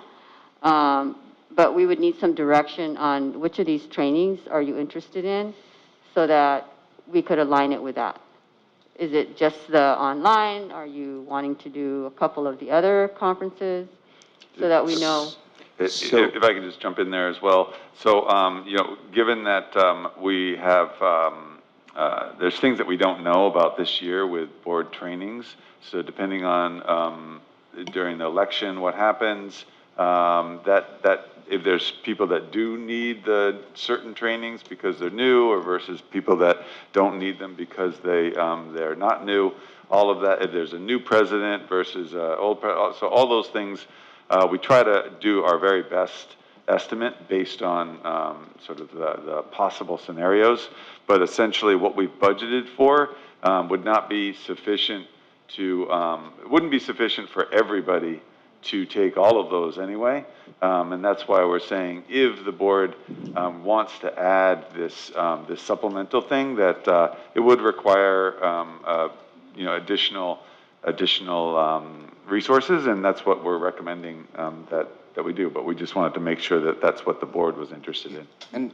And I think it's really important to understand the context here. I mean, quite frankly, right, we're an executive body, and we should be making big decisions.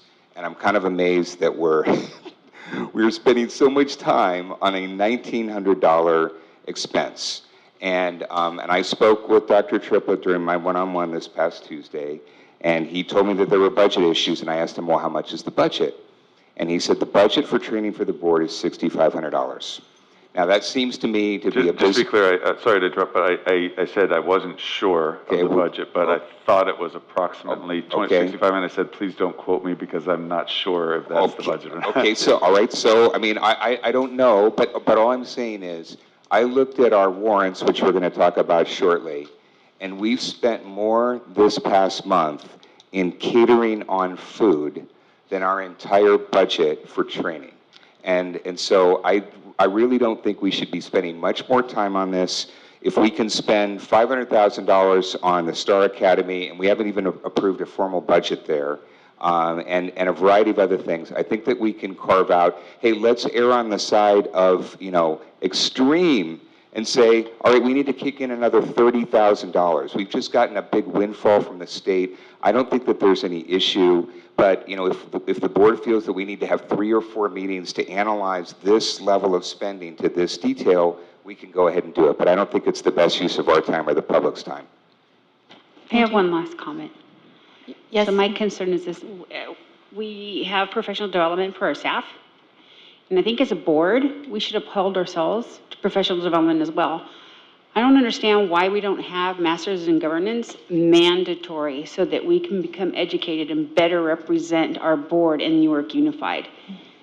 It's one thing to have supplemental, but why isn't it mandated? That should be an automatic. Yes. You can't make an elected official do that. To become, I'm sorry. to become trained? I'm sorry, wasn't there a board requested item to consider revising our governance handbook to do just that thing? Yes. Or, But you can't compel it. So, Only the voters can compel that. I would like to take staff's recommendation in increasing the budget to accommodate the supplemental training.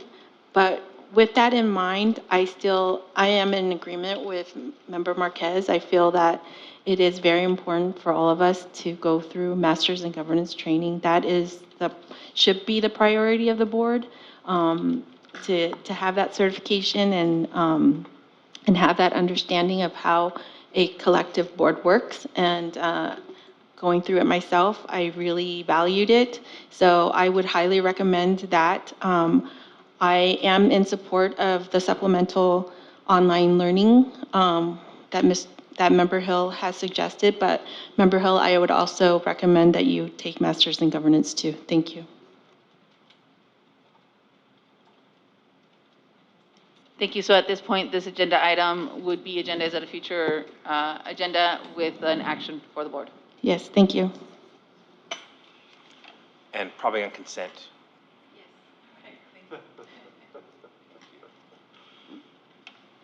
Okay, with that, we will be going on to item 16.2, public release of legal memos. Thank you, President Nguyen. As the board knows, this was a request from the board. These legal memos that were shared with the board with regard to allegations about any sort of inappropriate contact or inappropriate conduct with independent contract agreements and conflict of interest claims. We did go back to the attorneys just to check in with them about this, and their recommendation is that if the board really wants to release information about their legal opinion, that they write a summary that then could be released to the public. So I just wanted to share that with the board, that was what the attorneys are recommending. Thank you, Dr. Triplett. Member Marquez, any comments? None at this time. Member Hill? Yeah, I have a comment. So in our June 7th meeting, I brought evidence to the board indicating that the district had awarded over $84,000 in no-bid vendor contracts to individuals whose only qualifications were they were Superintendent Triplett's personal friends. As I've indicated earlier, not only were these actions unethical and corrupt, but they violate numerous state statutes and associated case law. Given that we were limited on time, I did not cover all the evidence during the meeting, but left behind a written statement providing the supporting details. At that time, I also requested that we agendize a discussion of this issue in the next board meeting, and that we bring in an independent state investigative agency, FICMAC, also known as Fiscal Crisis and Management Assistance Team, to assess the validity of my findings and provide recommendations to the board regarding the appropriate next steps. My request on June 7th was not seconded by anyone on the board. Dr. Triplett then stated, quote, "I just want to be clear, there was not a majority interested in revisiting this," end quote. President Nguyen said no, and the board moved on to other business. Yet despite instructions from the board that they were not interested in revisiting this issue, nor calling in a truly independent organization like FICMAC to investigate these illegal contracting practices, Dr. Triplett, on his own recognizance, decided to launch his own secret investigation into himself using district money during the month of July while the board was in recess. It also appears that he had problems finding just one law firm he could manipulate into doing his bidding, so instead he hired two, each looking at separate issues in a very selective manner. And at the end of July, Superintendent Triplett then sent these findings in the form of two confidential memos to the board via email, hoping this self-investigation would exonerate him.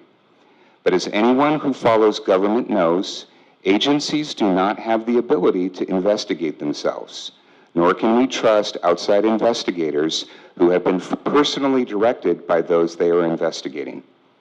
The public has a right to see these phony memos and in their entirety, and how their hard-earned tax dollars are being spent covering up additional waste, fraud, and abuse. Consequently, we need to authorize the release of these memos in totality immediately. More importantly, however, the public and the board have a right to a truly independent investigation into these corrupt contracting practices. So I'm again calling for the board to take this matter away from Superintendent Triplett and put it in the hands of FCMAC, who will be reporting directly to the board regarding their findings. If the board wants the public to have faith in our integrity, then we need to act with integrity and not become complicit in a cover-up. Member Grindel? Again, we're hearing unsubstantiated, inflammatory statements that are not supported by facts. We had these issues come forward. Our legal advisors have done an analysis and determined that there's nothing, essentially nothing to them. I do want to take our lawyers' advice. If they believe that it needs to, if they advise that it should be summarized, then I'm inclined to agree with them. It's at this board's peril when we ignore our legal advisors.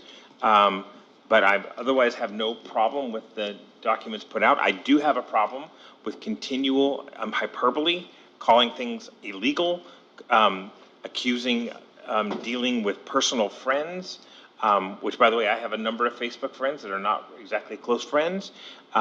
This characterization of our legal advisors who are professionally bound to investigate and provide the truth. Our legal advisors to characterize this as a secret and self-investigation is inflammatory and irresponsible. We, the board, never authorized that investigation.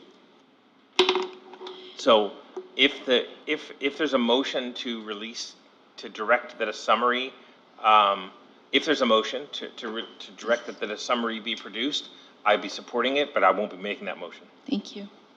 And for the record, these are the views and opinions of Member Hill and not members of the board as a whole. I am in agreement with Member Grindel and what he had stated. These are definitely unfounded and inflammatory, and it's very unfortunate that Member Hill has to continue to make these comments. Thank you.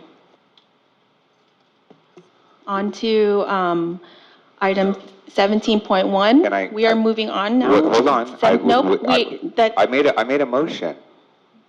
I said I'm moving that we release these memos in their entirety. Point of order, at this point, there is no motion on the agenda, therefore a motion cannot be made. However, I made it during my speech. Thank you. However, the board can direct the superintendent to act or bring this back with an action for an agenda item.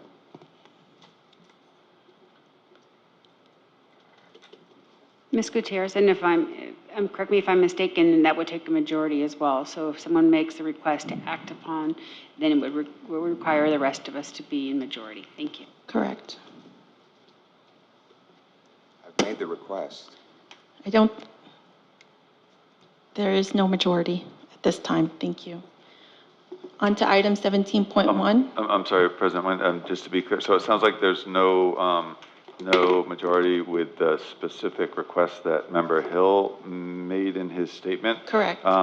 Is the board interested in us having attorneys bring back a summary? If so, I think we would bring that back as an agenda item to be approved. Is that correct, Ms. Gutierrez? We would need majority direction as well for that. I don't see a request. Oh, I'm wrong. No, you're not wrong. I don't support the release of these memos in their entirety as opposed to our council. I am fine with a summary, but I'm not gonna, and I'll second a motion that is made, but I'm not gonna be the lead motion on that. This might be breaking protocol, but if I may, I'd just say, and I know I'm not a voting member here, but I personally would be happy to have the attorneys release a summary. I think that's completely inappropriate. Yeah, and again, Dr. Triplett, I don't think that this is your role to be coaching the board on our actions, because in essence, number one, You are not authorized to conduct those investigations and spend that money. That is something that Okay, we, the point of board. order. We have already moved on to item All right, so then I 17.1. think we just leave it as is. We're gonna continue the cover-up, but let's not put out some phony memos that have no details. It's useless for the public. Again, for the record, these are the views and opinions of Member Hill and not members of the board as a whole. Thank you. On to item 17.1. We are going to revisit. Where's the notes? I can rephrase those for you, President. Oh, yes, 12.2, 12.4, 12.4, 12.13, 12.14, 12.15, and 12.18. Member Hill, you have the floor with 12.2.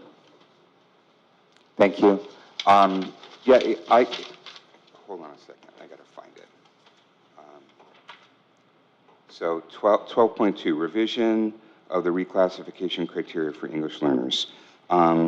So I read this quickly, but could, whoever's responsible for this, could you just give us kind of the Reader's Digest summary of what's going on here? Yeah, Ms. Kierans is happy to explain what this is all about. Thank you, Ms. Kierans. Good evening, everyone. So there's just a couple of things to highlight. The previous version of the criteria was separated from kinder to 6th, and then from 7th to 12th, and now with the change in the schools, it's now kinder to 5th and 6th to 12th. The other adjustment is to include the alternative LPAC, which was last year just field tested by the state and is now an official part of the state's CASP system. So that language has been added to criteria 1. And then the criteria for the addition in the 6th to 12th grade column adds iReady scores for the 6th to 12th grade. And this iReady scores would only be given, or the iReady assessment would only be given to English learners in those grade levels. I can explain more about why, if that's helpful. Could you do it briefly? Yes. So in the current setup with the testing, basically made it impossible for anyone in 9th or 12th grade to be reclassified or meet any of criteria number 4 because they don't get SBAC and they don't take the PSAT. So we want to make sure they all have an opportunity to reclassify. Thank you for the explanation. Thank you, Ms. Kearns. With that, are there any other comments or questions on item 12.2? Not on 12.2, but 12.4 is going to go right back to you. So if you want to stay there. Okay, with that, can I get a motion to approve 12.2? I move to approve. Thank you, Member Hill. Second. Motion made by Member Hill, seconded by Member Marquez.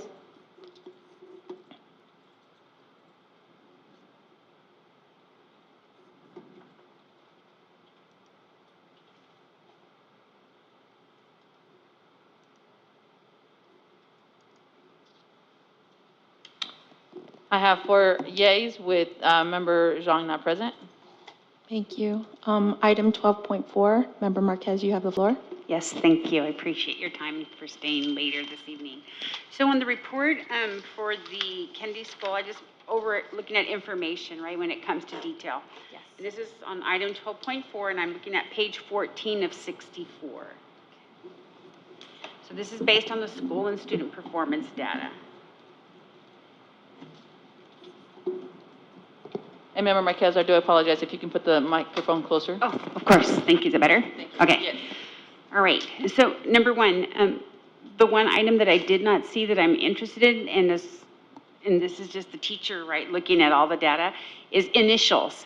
So we're talking about English learners and the RFEPs and the FEPs, right? But we don't have a marker for the initials. So how many students were initial? Right, so the first coming into our population at Kennedy. And this could go for any of the schools, just a matter of designating and identifying that we have initials coming into our school district, right? And then we can also progressively over the years, like what we saw earlier, right, with English and math is see their progression as they move forward if they stay enrolled. Secondly, information with regards to actual, the variety of languages spoken. It's just not Spanish and English, right? There's other, especially in our rich cultures, the cultures that we have here in Newark, we have various representations, right? So we want to make sure that we identify and that we don't allow for who's reading this to assume, oh, it's only Spanish, right? And then when it comes to the decline of the REFEPs on point 2 on your conclusion lines, REFEP declined by 37% from 2018, it said, to 2020. In my mindset, right, and I mentioned this to my students, it's how you read or interpret the information.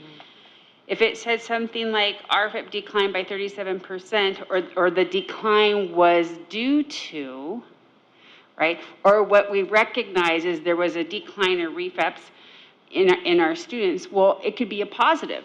Because they all had, we had a huge group of students that were REFEPs, we didn't have the next cohort of group of students. They're only 1 year in maybe, or it's their second year versus third or fourth. So having that variance or having some type of glossary that describes that would allow fellow board members and those who maybe do not have the background when it comes to reading this type of information say, oh, okay, I understand, versus saying, wow, it declined. And then they see a big number and then their mindset takes them to the negative. So just looking at points that when we present this information, because it's so detailed, is taking away the assumption from the person who's reading the information and being as clear as possible, because a lot of work goes into ELL, right? And I hate the term tracking, but just following that student and seeing their progress. So that fluctuation could be, yeah, we had a big group of students. They REFEP'd, right? Like at the high school last year, the celebration. Those are the things that we want to celebrate and add those in our conclusions. Right? Kind of the icing on the cake. Yes, I agree. Thank you, So Member more Marquez. informational than question. Okay? Yeah, no, appreciate that feedback. Thank you, Member Marquez. Member Hill? Thank you, Member Marquez. I agree with you. More data is always better. Thank you. Member Grindal? I'll make a motion to approve it. Thank you. Make it a second, please. Second? Motion made by Member Grindal, seconded by Member Marquez. Please vote.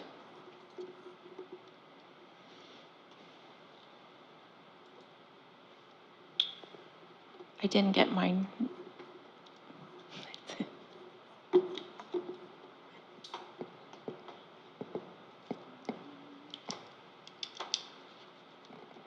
Okay, on, all votes are in. 4 yeas, Member Zhang not present. Okay, on to item 12.13, Member Hill. Sorry, in the interest of time, I mean, we could lump 1213, 1214, and 1215 together, but if we want to do them separately, that's fine too. But I see that they're all contracts, but they're all amendments to contracts. And the question I have is the same for all of them, which is, why are we having these amendments to contracts? All right, thank you. So for the first two, I guess it is we can speak each one individually. Is that the preference, Ms. Gutierrez? In this, it's okay to have the discussion for all three, however, we'll have to take different votes. Individual votes. Individually. Okay, great. So we have our new special education director, Ms. Olivia Rangel, here, and she could speak on the 12.13 and 12.14, and that's it. 12.1. 12.15, although I'm sure she could speak on it, is not actually a special education item. Yes. So candidly, when we were working with these companies, we were trying to reduce costs, and thus we did offer for the 7.5 hours. Unfortunately, they balked back that we would lose the candidates if we did not offer the full 8 hours. That being said, there was an error on the initial contract that still continued to say the 7.5.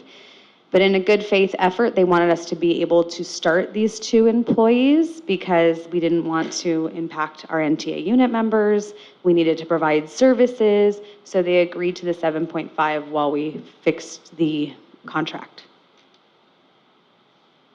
Okay, thank you. And the reason I raise this is, so we had an audit committee meeting last week, and the auditors have been going through their process, and they haven't fully completed it, but they shared some preliminary findings. And one of the things that they found was that they did a sampling of, in procurement, how many times did we have situations where we had invoices come in that were dated before the purchase orders were in place. And obviously you can't have a purchase order until you have a contract, although that has happened too. But it was a fairly high percentage. Again, this is a sample, but it's roughly 12%. And I can tell you, like I've spent significant time in my career working in the procure-to-pay cycle. That's a very significant amount. And what it indicates, right, is that as you're going through purchasing, that people are going and talking with vendors and authorizing agreements, and vendors are going out and doing work without the proper approvals in place, the proper contracts in place, and then the proper POs in place. And there's a reason why you actually have this process. Some of it is financial control, some of it is to prevent fraud, but some of it is to prevent mistakes. And so the idea is that if you have multiple eyes looking at things, you iron out these things before you get to a point where you put something in place, and then you got to go back and amend it because there weren't enough people looking at it. And one of the recommendations that came out of the audit committee, these are from the auditors, was that they felt that there's a number of potential issues. Why? But one is that we're understaffed. Well, we don't even have a purchasing person. We don't even have a buyer. And that would be a key role that a buyer would play, would be to actually to make sure that approvals were coming into place first, but then also to actually take a look at these contracts, have a lot of discussions, make sure there's clarifications before something gets put into place. And so understand that there were negotiations going on, but again, we really shouldn't be finalizing something until the negotiations have concluded. And it would be different if there were just one, but since we're seeing multiple, it seems like it's a more systemic issue. And so I think it's something that we need to pay attention to, especially as we go into the next budget cycle, and that we potentially talk about, do we need to increase the budget for purchasing personnel, et cetera, so we can make sure that we have these kinds of checks and balances. So that's my comment on this. Thank you, Member Hill. Member Grindel? Yeah. I want to applaud you for the flexibility and being able to bring the services to our students on board, even if it did require this amendment. I understand that you were trying to work within budgets and save money, but that you needed to sort of change that on the fly in order to bring these services to our students. So I applaud you for the flexibility. I'm ready to move to approve this. Thank you. Motion made by Member Grindel. May I get a second, please? Second the motion. Seconded by Member Marquez. Please vote on item 12.13.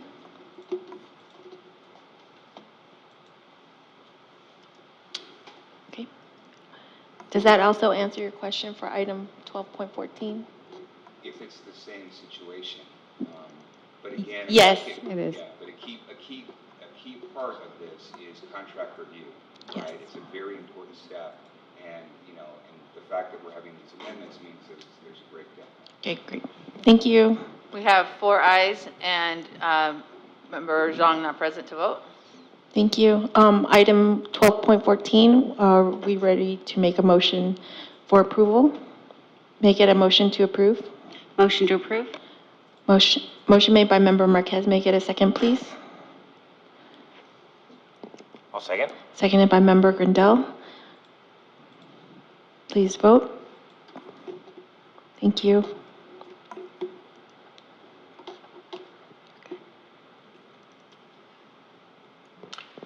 Four yeas, Member Zhang not present.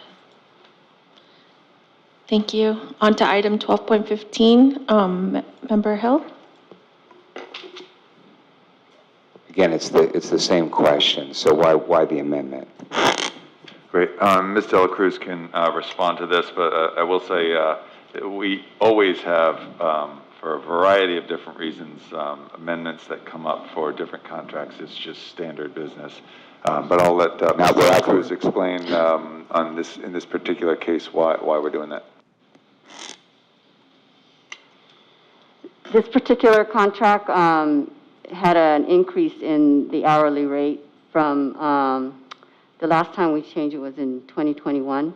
So the new hourly rate was increased to $56 per hour. So consequently, the contract amount is also increasing. In this situation, this is simply a contract that needs to be renewed. Yes. Right, so it's gone a year and rates have changed. Yes. Okay, thank you. Thank you. With that, make it a motion to approve.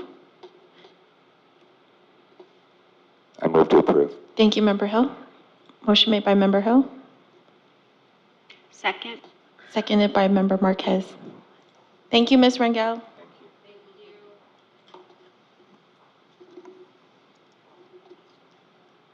Thank you, Ms. De La Cruz. Thank you. Okay, last item, 12. Sorry, President Nguyen. Oh, sorry.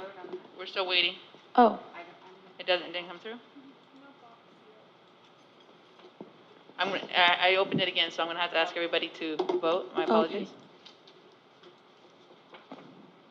do I have to hit the change vote button?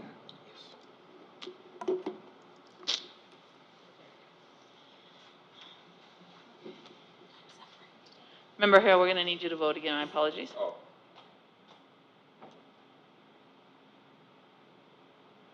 Okay, 4 yeas. Member Zhang not present. Thank you. Item 12.18, warrant report. Member Hill.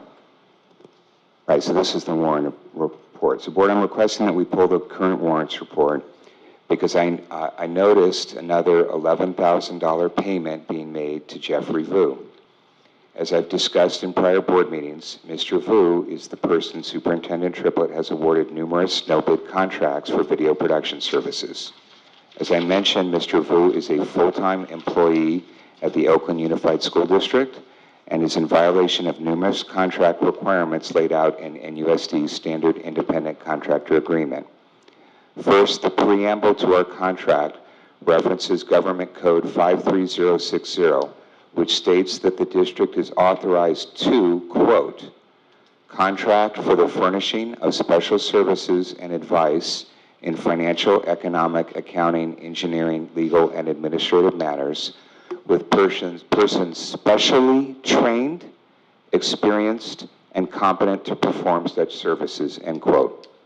Mr. Vu has provided no such documentation that he is specially trained, experienced, and competent to be performing the services he has been contracted for.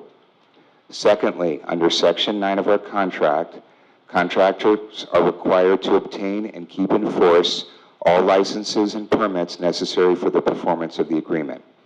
For the past 2 years, we have been contracting with Mr. Vu. He has never had the required business licenses, neither in his tax domicile of Oakland nor here in Newark, in violation of every agreement we have entered into with him. Indeed, it seems that the only qualification Mr. Vu has had for this work is the fact that he is personal friends with Superintendent Triplett. This is not only unethical, but illegal. The board may be curious as to why I am pressing this issue. In the end, it comes down to guidance from California's Public Contracting Code, Section 100, which requires the board to implement procurement processes which, quote, eliminate favoritism, fraud, and corruption in the awarding of public contracts, end quote. The funds we oversee are public funds, and we have a duty to ensure that no conflicts of interest interfere with or undermine their proper disbursement. More importantly, however, establishing competitive bidding procedures with qualified vendors ensures that the public gets quality services at the best prices. Our recent middle school class scheduling debacle is an example of what happens when you don't bring in qualified vendors. As the board may recall, over the past 2 years, I have been requesting that Superintendent Triplett bring in a qualified project manager to manage the integration of the middle school, and that we have a robust project plan to put in place to make sure we understand all things that need to be put in place and deadlines for completion. These requests, however, fell on deaf ears. Instead, Superintendent Triplett brought in another one of his personal friends, Dr. Jeanette Hernandez, to run this effort. And as was the case with Mr. Vu, Ms. Hernandez had no qualification to perform this work. The result, as we all know now, has been a botched opening day rollout. Class schedules and orientation for parents and students were haphazardly delivered at the 11th hour, and sometimes not at all. On the first day of school, some children sat on the floor without desks, and apparently some others wandered around schools trying to figure out where they should be. This is not acceptable. We need to stop this practice of hiring and paying unqualified vendors based on favoritism. In the end, the only people who are enriched are cronies with inside connections versus kids, parents, and the community who are paying for and receiving substandard services. For this reason, and given the clear violations of our independent contractor agreement, I am requesting that we do not award the $11K warrant payment to Mr. Vu, but approve the other warrants in the warrant report. And that's my motion.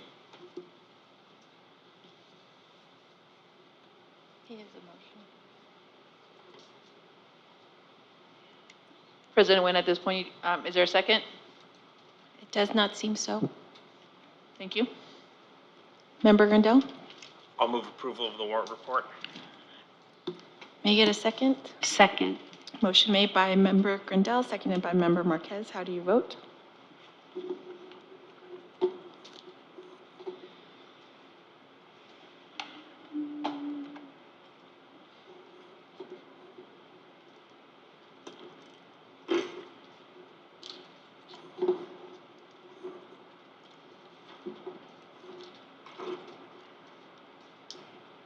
Thank you. We have 3 yeas with 1 no for Member Hill and Member Zhang absent.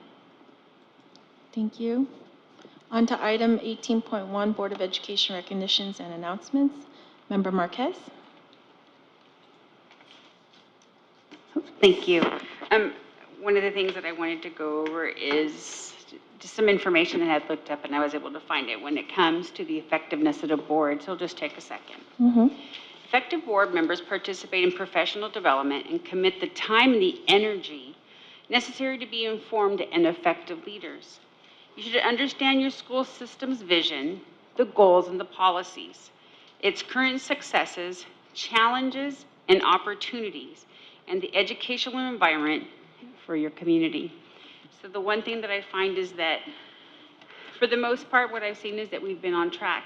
What my concern is that oftentimes we get, well, not oftentimes, but what is reoccurring is that we get caught up on something, and instead of following the same governance that governs us and tells us this is the next process or this is what we do, we continue to bring up the same items. And I say we because we are a whole. So if I act a certain way, it's a reflection of my board. If I present myself in a certain way, it's also a reflection. So it all falls back to what it is that a board member and the board as a whole is responsible for. There are processes. So we could sit here and continually hear the same topic over and over and over again, but if the processes are not followed, we're beating a dead horse.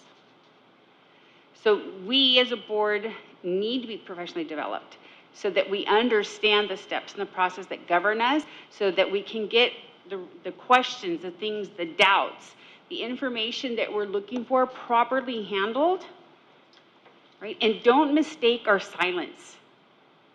That is key. And people in the community need to understand that. I can sit here, and if I wanted to count the amount of blasphemous, because that is the correct terminology and description of some of the texts and information I receive. I don't own that. That's someone else's thoughts or misinformation. because they have bought into something that is clearly misinformed. But if I buy in, I own it, and I don't own it. Because why? As a professional board member, we continue to professionally develop ourselves and learn the processes and the steps that need to be taken to rectify or to clarify any questions that we may have. And I want to make that extremely clear to the public. Right? Do not mistake the silence. Thank you for your time. And thank you, Member Marquez. I really appreciate your statement tonight. Member Hill? So I'm just a little bit confused. What agenda item are we on? We're on item 18.1, Board of Education Recognition and Announcements. All right. Yeah, so I want to just, okay, that's where we are. Thank you. I appreciate Member Marquez's input, and I believe in free speech, and I believe that we all should be sharing our opinions, and that's what makes our democracy beautiful. But the one thing where I think that there is some misconception is that our board governance documents, the bylaws, education code, government code, et cetera, they all ultimately roll up to the state constitution and then the federal constitution. And we have a system which is basically an elected representative republic democracy. And the whole idea of this is that we get elected by our constituents to come forward and to advocate for their interests. And oftentimes we're elected by different people and that may have different perspectives. And again, we have to try to represent everybody, but there may be some things that we feel more strongly about. And that's just how our democracy works, and I think that we have to be comfortable with that. The only areas where you see unanimity in voting is usually in totalitarian states. So seeing dissent is actually a sign of a healthy democracy, not a troubled one. And so I think that we need to feel comfortable with the fact that we may have different points of view, and that sometimes we're not going to be able to bridge those gaps. And I would like to remind the board to think about some of the key issues that we faced in our country. Most recently, Roe v. Wade. How long has our country been arguing about this? And quite frankly, even after the Supreme Court has recently made a decision on that, there continues to be arguments, and there should be, right? Because again, that's what our democracy is about. And at the end of the day, we vote for what we want to have happen. So I think we just need to feel comfortable with that. But other than that, word recognitions and well, so I guess that was my announcement. And thank you, Member Marquez, for raising this. I think it's an important topic. And then again, I just want to recognize everybody who's making back to school happen. And thank you. And we're off to the races. Thank you. Thank you, Member Hill. Member Grindel? Yes, I want to welcome all the students and teachers and other staff and administrators back to school. It's exciting. It was really captured by the blacklight ceremony that I had the pleasure of attending. So much energy, so much positivity. The principal riding out on a skateboard was a highlight. Just really excited by that. The middle school transition. I'm troubled to hear that there were some problems with seating and schedules, but given the enormity of the task and how quickly those issues were addressed, I do appreciate that, and I want to thank you for addressing those things and making that middle school transition happen. Again, very, very exciting time, very exciting new school year. I could really sense it in those kids, and I'm looking forward to being able to go to more and more events and visit more and more schools. So, and again, thanks to staff, teachers, students, for bringing this new year to fruition.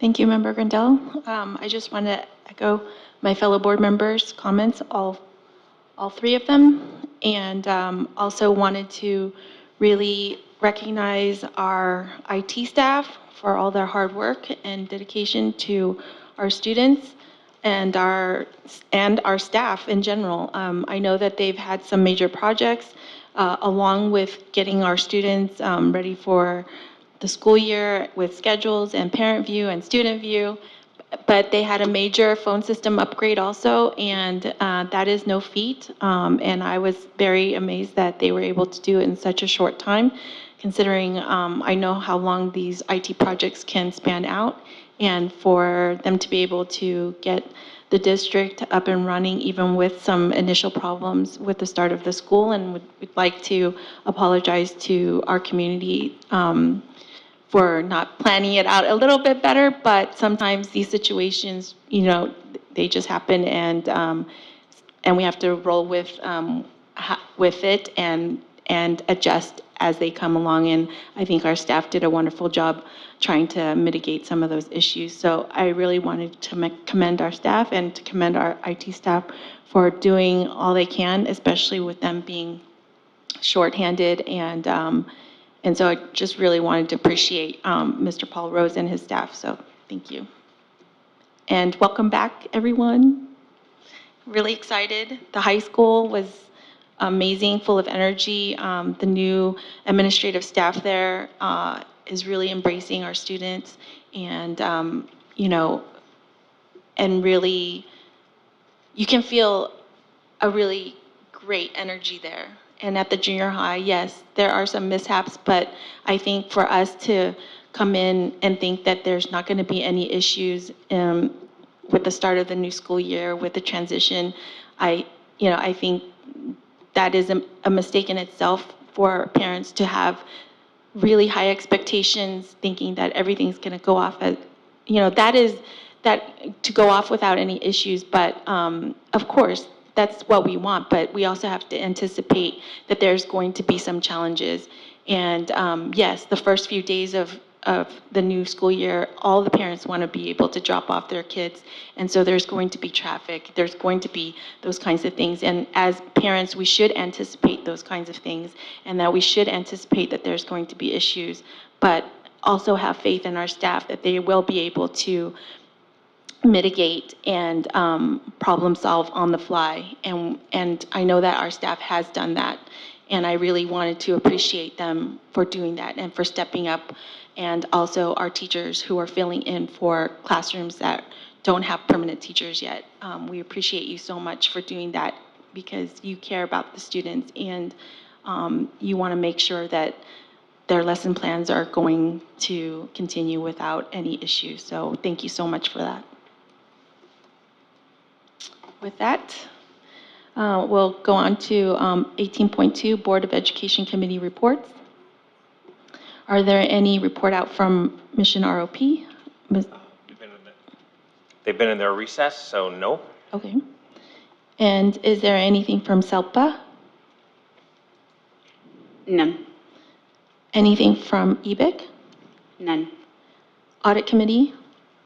Member Hill? Yes, so we had a audit committee meeting last week.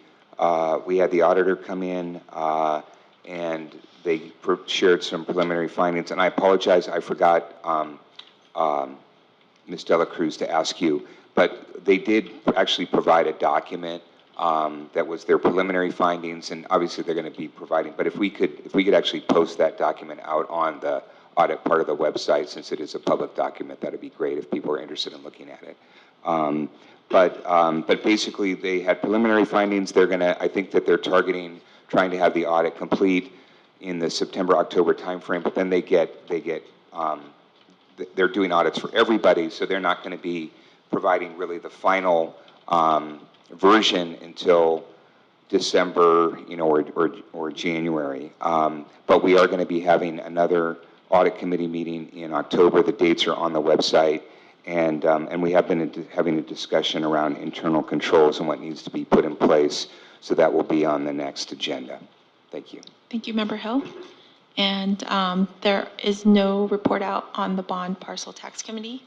And Member Grindell, can you please update us on the liaison committee? It'd be my pleasure. Thank you.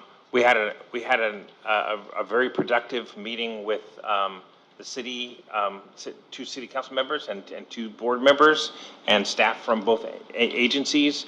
We had I thought, a very inspiring presentation from Joe Stoner, who's the library manager. Really seems to understand the connection, the potential connection and the connections between libraries and education, and really thrilled that we'll be able to continue to work together to have the library help to support what we're doing and for us to support what they're doing. In addition, we got a report on the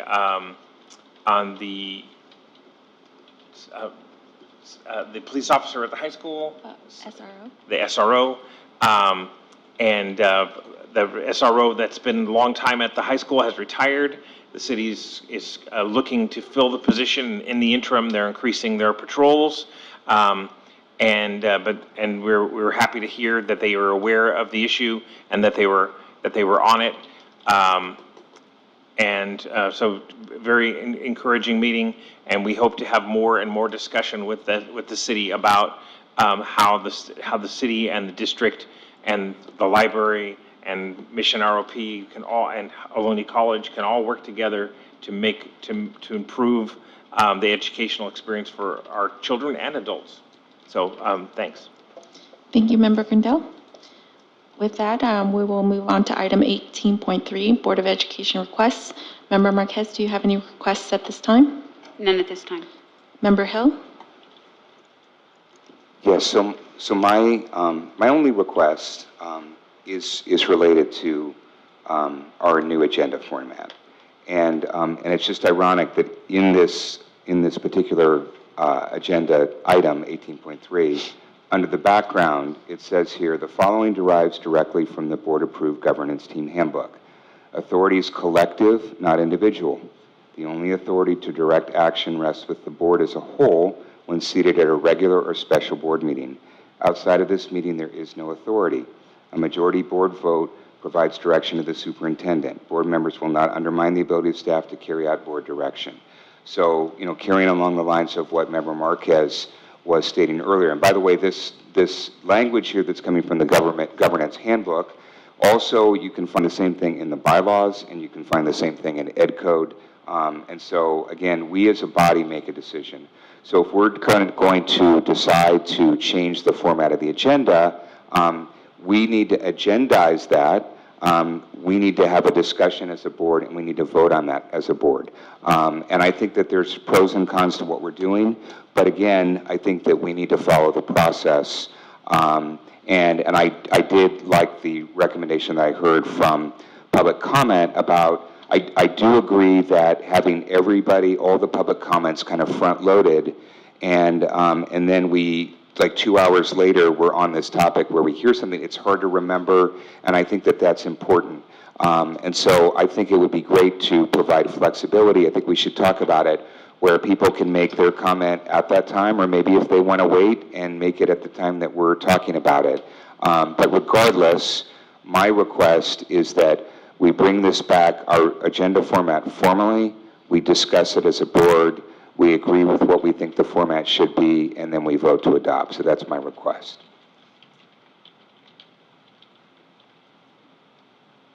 And I would like to remind my fellow board members that if we say that we're about process, and we say that all actions come from the board and that we don't want to violate the process, then I would be expecting to see lots of hands raising, seconding my motion, because otherwise we're not following our own rules. My reading of the governance handbook puts the setting of the agenda under the direction of the president, who is elected by the membership to take on those kind of administrative functions. That's my reading of it. That's not what the the governance handbook says, that's not what the bylaws say, and that's not what Ed Code says. Again, as you indicated before, people can have differing opinions. That's my opinion. I believe, reading the governance handbook, that it's the president's prerogative to organize the agenda, and so that's why I'm not seconding, that's why I'm not raising. Could you read that section in the governance handbook so we're all on the same page? No, I will not do that. Okay, so this is just speculation. That is incorrect. It is my interpretation, but I'm not going to be lectured by you about this. Please provide us the facts. I decline. Thank you. We do not have a majority on this request. So on to Member Grandel. Do you have a request? I do. Understanding the superintendent's desire to go through a long process and community process with the renaming of the junior high school to a middle school, I'm uncomfortable with stumbling over that for the next year. So I would like for the board to look into changing the name simply from Newark Middle School to, Newark Junior High School to Newark Middle School, and that can be the name while this longer process goes on. Because I really find it awkward that we're going to be stumbling over this misnamed school. Frankly, I'd like to celebrate the change. I think it's going to be good for our students. I've already seen the innovations that were brought forward. I see the excitement, and I'd like to celebrate it and really put that to rest. So obviously, I need the support from other members to get that brought forward. Mr. Grinnell, if I understand correctly, so the change that you're requesting is that it states that it's Newark Middle School while we do the research if we want to change to a different name, correct? You have my second. Did you want to clarify? Yeah, just to be clear, this is, you're proposing, are you requesting that we bring this to the board for a vote? Correct. It's a board member request to bring it to the board to provide further direction. Okay. We have 3. Thank you. We have 4. That's it. Okay.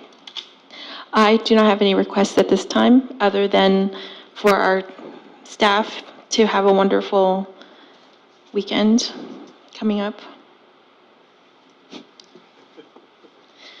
On to 19.1, Superintendent concluding comments, updates, and future agenda items.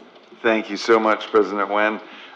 First of all, I want to, I was remiss earlier during the donations report. I neglected to thank and call out Supervisor Richard Valle, who was responsible with the County Board of Supervisors for this incredibly generous donation of $20,000 to Coyote Hills for Science Camp last year.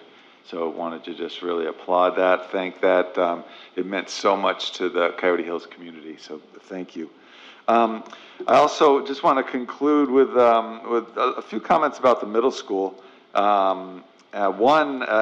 Despite some comments previously, I just want to celebrate how successful the rollout of the middle school was from day one of school. It was neither botched nor a debacle. It was wonderful, and I was there. I had the privilege of being there. I wanted to make sure that it really went well, and of course, anytime you transform a school and add 350 students, there are going to be things that don't go exactly right on day one, and of course we had that. But I do want to be a little bit clear. We were never short on chairs. So there's plenty of chairs at the middle school. We never didn't have enough chairs. There was a situation in a class where, because of confusion around which class students were supposed to be in, I think about 4 or 5 students went to the wrong class, and I think there was a little bit of a mishap on how it was reading in their Synergy master schedules. And so while they were in that class, there was not enough seats. And I personally, when I saw that in there, I went to the custodian and said, hey, can we get some more chairs in here? He said, no problem. He was about to go get all the chairs. And I went back to that room, and the students were already, they'd already figured it out. They were already off to the next room. So this notion of not enough chairs, I just want to just be clear about that. I will say that the amount of work on the part of that middle school team, I really, I'm troubled by how we're hearing the maligning of all of their hard work. The counselors and the assistant principals and the principal, the incredible hours, overtime, unpaid overtime, where they were figuring out the master schedule, they were printing out, redoing schedules for students. It's what actually happens every year. And then in a year of transition, for them to be putting in all those hours, to make sure that a really innovative schedule was able to be put into place is so fantastic. And it wasn't botched, and it was not a debacle.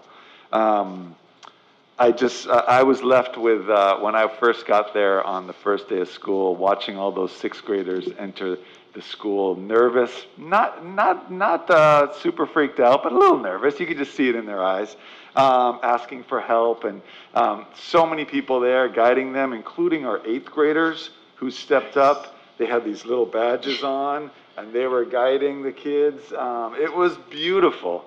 And at the end of the day, I remember I was like, okay, I want to see how parents and kids like find each other and interact, and lots of parents there, anxious, kids coming out, and I just asked almost everyone I could, how was your day? And they were so excited and joyful, and you know, they're sixth graders, so they're also like, you know, good, it was good. But it was just a wonderful day, and so I just want to applaud. That's not something I did. That's something that an incredible team did, and so really appreciate it, and I'm excited about this transition. I really think that it is going to be an incredible thing for our young people. So thank you. Thank you, Dr. Triplett. With that, may I get a motion to adjourn the meeting? Motion to adjourn at 11:32. Thank you, Member Marquez. May I get a second? I'll second. Motion made by Member Marquez, seconded by Member Grandel. Please vote.